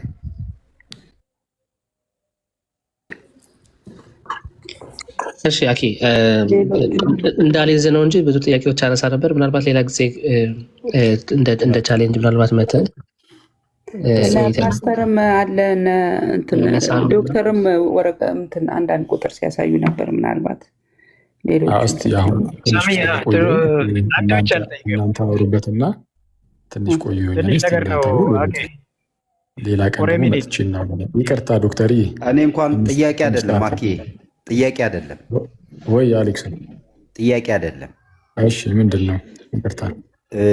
ያው ሶሪቲ ቤት እንደዚህ አይነት የኦርቶዶክስ ወንድሞቻችን እንዲህ መልካም የሆኑ ትምህርቶች ሲያስተምሩ እናንተ ተመሳሳይ የሆኑ ነገሮች ቅድማውን ከኤፊ ጋር ሲያወሩ በብዙ ነገር የተስማማ ሀሳብ ከአኪ ጋር ሲያወሩ እየሰማን ስለነበረ አንዳንድ ትምህርቶች ላይ እንዲህ አይነትም ትምህርቶች እንዳሉ እየተረዳን አትሊስት የመነጋገሪያ አውድ እንዲህ እንዲፈጠር የሁላችንም መልካም ፈቃድ፣ ጥላቻ ወይ ደግሞ ይሄ ቅይሙን ሳይሆን እንዲህ አይነት የመነጋገሪያ እድሎች መልካም ናቸውና አኪ አንተ ጋር ያለው ነገር በጣም ቆንጆ ነው። ዛሬ ብዙ አስተማሪ የሆነ ነገር ሰምተናል ለማለት ነው። ቴንኪ ሶሪቲ ቴንኪ። አዎ ከኤፍሬም ጋር ብዙ የሚያመሳሰለን ነገር ቅድም አንስተን ነበረ። ልዩነት በሌለባቸው ጉዳዮች ላይ መከራከር አይጠበቅብንም። የሚያመሳስሉን ጉዳዮች ላይ እዚህ ጉዳይ ላይ እንመሳሰላለን ብለን እንደዚሁ ነው የምናልፈው። ስለዛ ያው ግዴታ ክርክር መኖር አይጠበቅበትም ማለት ነው። ያው ወደ መጨረሻ ላይም ሌላ ርዕስ እንደው ያን አስፈላጊ ያልሆነ ርዕስ ተነስቶ ዝም ብሎ እንደዚሁ አጨቃጨቀን ተከራክረን ዝም ብሎ እንደዚሁ ተለያየን እንጂ የሚያከራክሩ እንኳን ነገሮች አልነበሩም እና እንደዛ ነው። እግዚአብሔር በነገር ሁሉ ይርዳችሁ፣ ይጠብቃችሁ፣ ከእናንተ ጋር ይሁን፣ ያብራላችሁ። ያለውን ነገር የመፍታት ፕላን እናንተ ሰዎች ስማ አኪ አንድ ቻሌንጅ ኔክስት ታይም እዚህ ቤት ናና ምናልባት እኛ እንዳልዳነን ነው የምታስበው እና እስኪ አልዳናችሁም ፕሮቴስታንቶች አልዳኑ። አሜን። እንደዚህ ነው ያለው። እሺ ቀጥል። እኔ የምለው ለምሳሌ ሳሚ አንተ በቃ ዮርዳምንድ ምናምን በትምህርት ሲወል ነው የምትገባው ምናምን ብለን እኛ እንደዚህና እንደዛ ፈራጅ አይደለንም። እኔ የማውቀው ግን አንድ ነገር ግን አለ፣ እርግጠኛ ሆኜ የምናገረው ነገር ድህነት በጌታ ቤተክርስቲያን ውስጥ እንደሆነ አምናለሁ። የኦርቶዶክስ ቤተክርስቲያን የጌታ ቤተክርስቲያን እንደሆነች ደግሞ አምናለሁ። ስለዛ በዚህ ቤተክርስቲያን ውስጥ ድህነት እንዳለ፣ እግዚአብሔር ጸጋውን ለአማኞች ሁሉ እንደሚያድል፣ ለብልቶች ሁሉ ጸጋውን እያደለ ከፍ እንደሚያደርግ ክርስቶስ ራሳችን እንደሆነ ፍቅሩን በልባችን ውስጥ እንደሚያፈሰው፣ ስለዚህም እርሱን በመናፈቅ ውስጥ እንድንኖር እንደሚያደርገን ምናምን አምናለሁ። እኛ ግን በፈቃዳችን እርሱ እንደሚፈልገው የምንኖርለት ከሆነ ከቅዱሳት ሚስጥራት ከቅዱስ ቁርባን እየተካፈልን ሁሌ የምንኖር ከሆነ ይህ ነገር በእኛ ዘንድ አለ። ድህነት ያለው በእኛ ቤተክርስቲያን ውስጥ ነው ብዬ አምናለሁ። በጌታ ቤተክርስቲያን ውስጥ ማለት ነው፣ በእኛ ቤተክርስቲያን ስል ታዲያ ከዚህ ቤተክርስቲያን ውጭ ያሉትስ አላውቅም ማለት እንዴት ነው? በቃ ሊጠፉ ነው? ድህነት ከቤተክርስቲያን ውጭ የለም።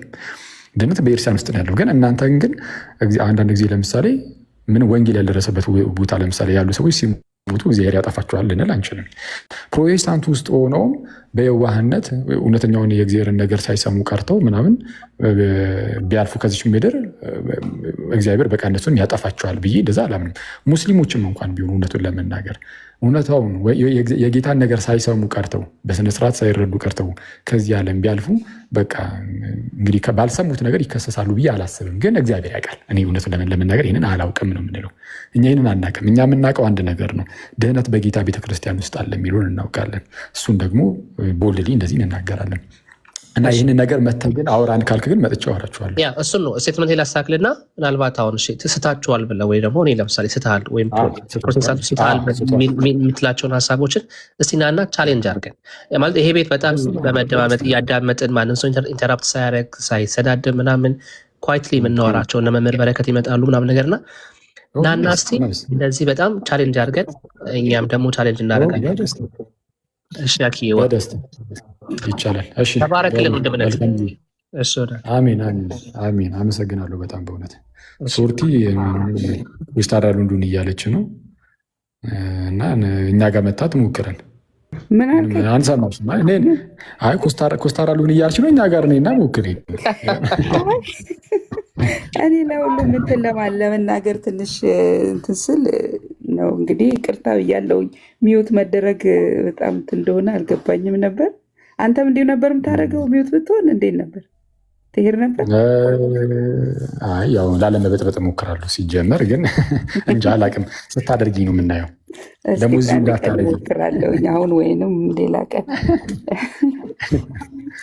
ለምን አሁን አድርጊኝ እንደውም እስቲ ቆይ ልሄድ ስለፈለገ በዛው ላጥር እኮ ነው። ሚዩት አድርጋችሁኝ ነው? ማን ነው ሚዩት ያደረገኝ? ማን ነው? ኤፊ እንደዛ ብሎ አለማ። ይቅርታ። ኦኬ አንቺ ነሽ? ጥሩ እንዴ በቃ አለ ማለት ቴስት አድርገን ያው እሱም ተደርጓል እኮ ይኸው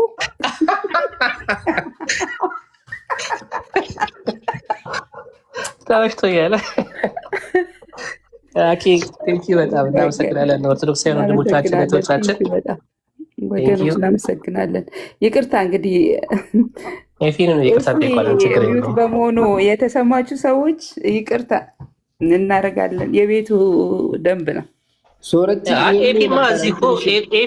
ከመውጣታችሁ በፊት ሳሚ ሶረቲ ያንን አካውንትሽን አስገቢና 1400 ሰው አለ ፎሎ ያርግሽ። ላይቭ መግባት በጣም በእናታችሁ እኔ እኮ በቃ ብቻ ነገር ነው የመሰለኝ። እንዲህ አይነት ነገር አይገባም። አንድ አካውንት አለ 1400 ሰዎች አላችሁ።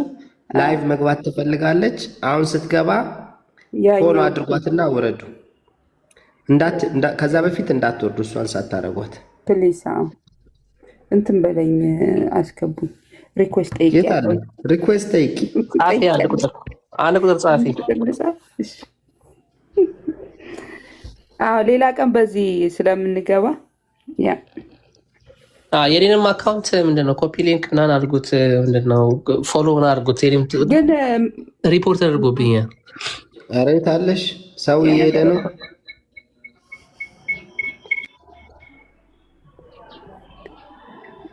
አሁን በትልቁ አድርገኝ እሱ ጋር። እሺ ይሄን አካውንት ፎሎ አድርጉት ፕሊዝ። ፎሎ አድርጉና ላይቭ እንድትገባ አግዟት። ተባረኩ። በጣም ቴንኪው። 100 ምናምን ሰዎች አላችሁ። እኔን ባይዘዌ ለመጀመሪያ ጊዜ ላይቭ እንድገባ ያደረጉኝ ኦርቶዶክሳውያን ፎሎ አድርገውኝ ነውና በጣም መልካም ናቸው። ውለታቸው አለብኝ እና ፎር ሹር ይሄንን ታሪክ ይደግሙታል። ያ ፓስተር እንዴት ነው? ፓስተር አሌክስ እንዴት ነው? ሽምግልናው አልተሳካልህም? እንዴት ሆነል ልጄ? ተባረኩ ጎበዞች። ፓስተር አሌክስ የነማን ሽምግልና? የሉትራንና የአኬ አንድ ላይ መነጋገር። ኦኬ እንትን ነው። ያው የጊዜ ጉዳይ ነው እንጂ የመነጋገር እድልማ ይፈጠራል። እና አኪንም አናግረናል፣ እንትናንም አናግረናል። ያው ምንም በዚህ ቲክቶክ አካባቢ ቅድም እንዳየሽው ነው ከኤፊ ጋር ሲያወሩ የተግባቡባቸው ግን የማይግባባቸው ነገሮች እንዳሉ ችግር የለውም። እንትኑም መስራት ነው። ሌላ ምንም። ፎሎ ያላረጋችሁ አሁንም ፎሎ አድርጉ። ሶርቲ እንዴት ነሽ? ኦርቶዶክሳውያን ታች ያላችሁ ፎሎ አድርጓት።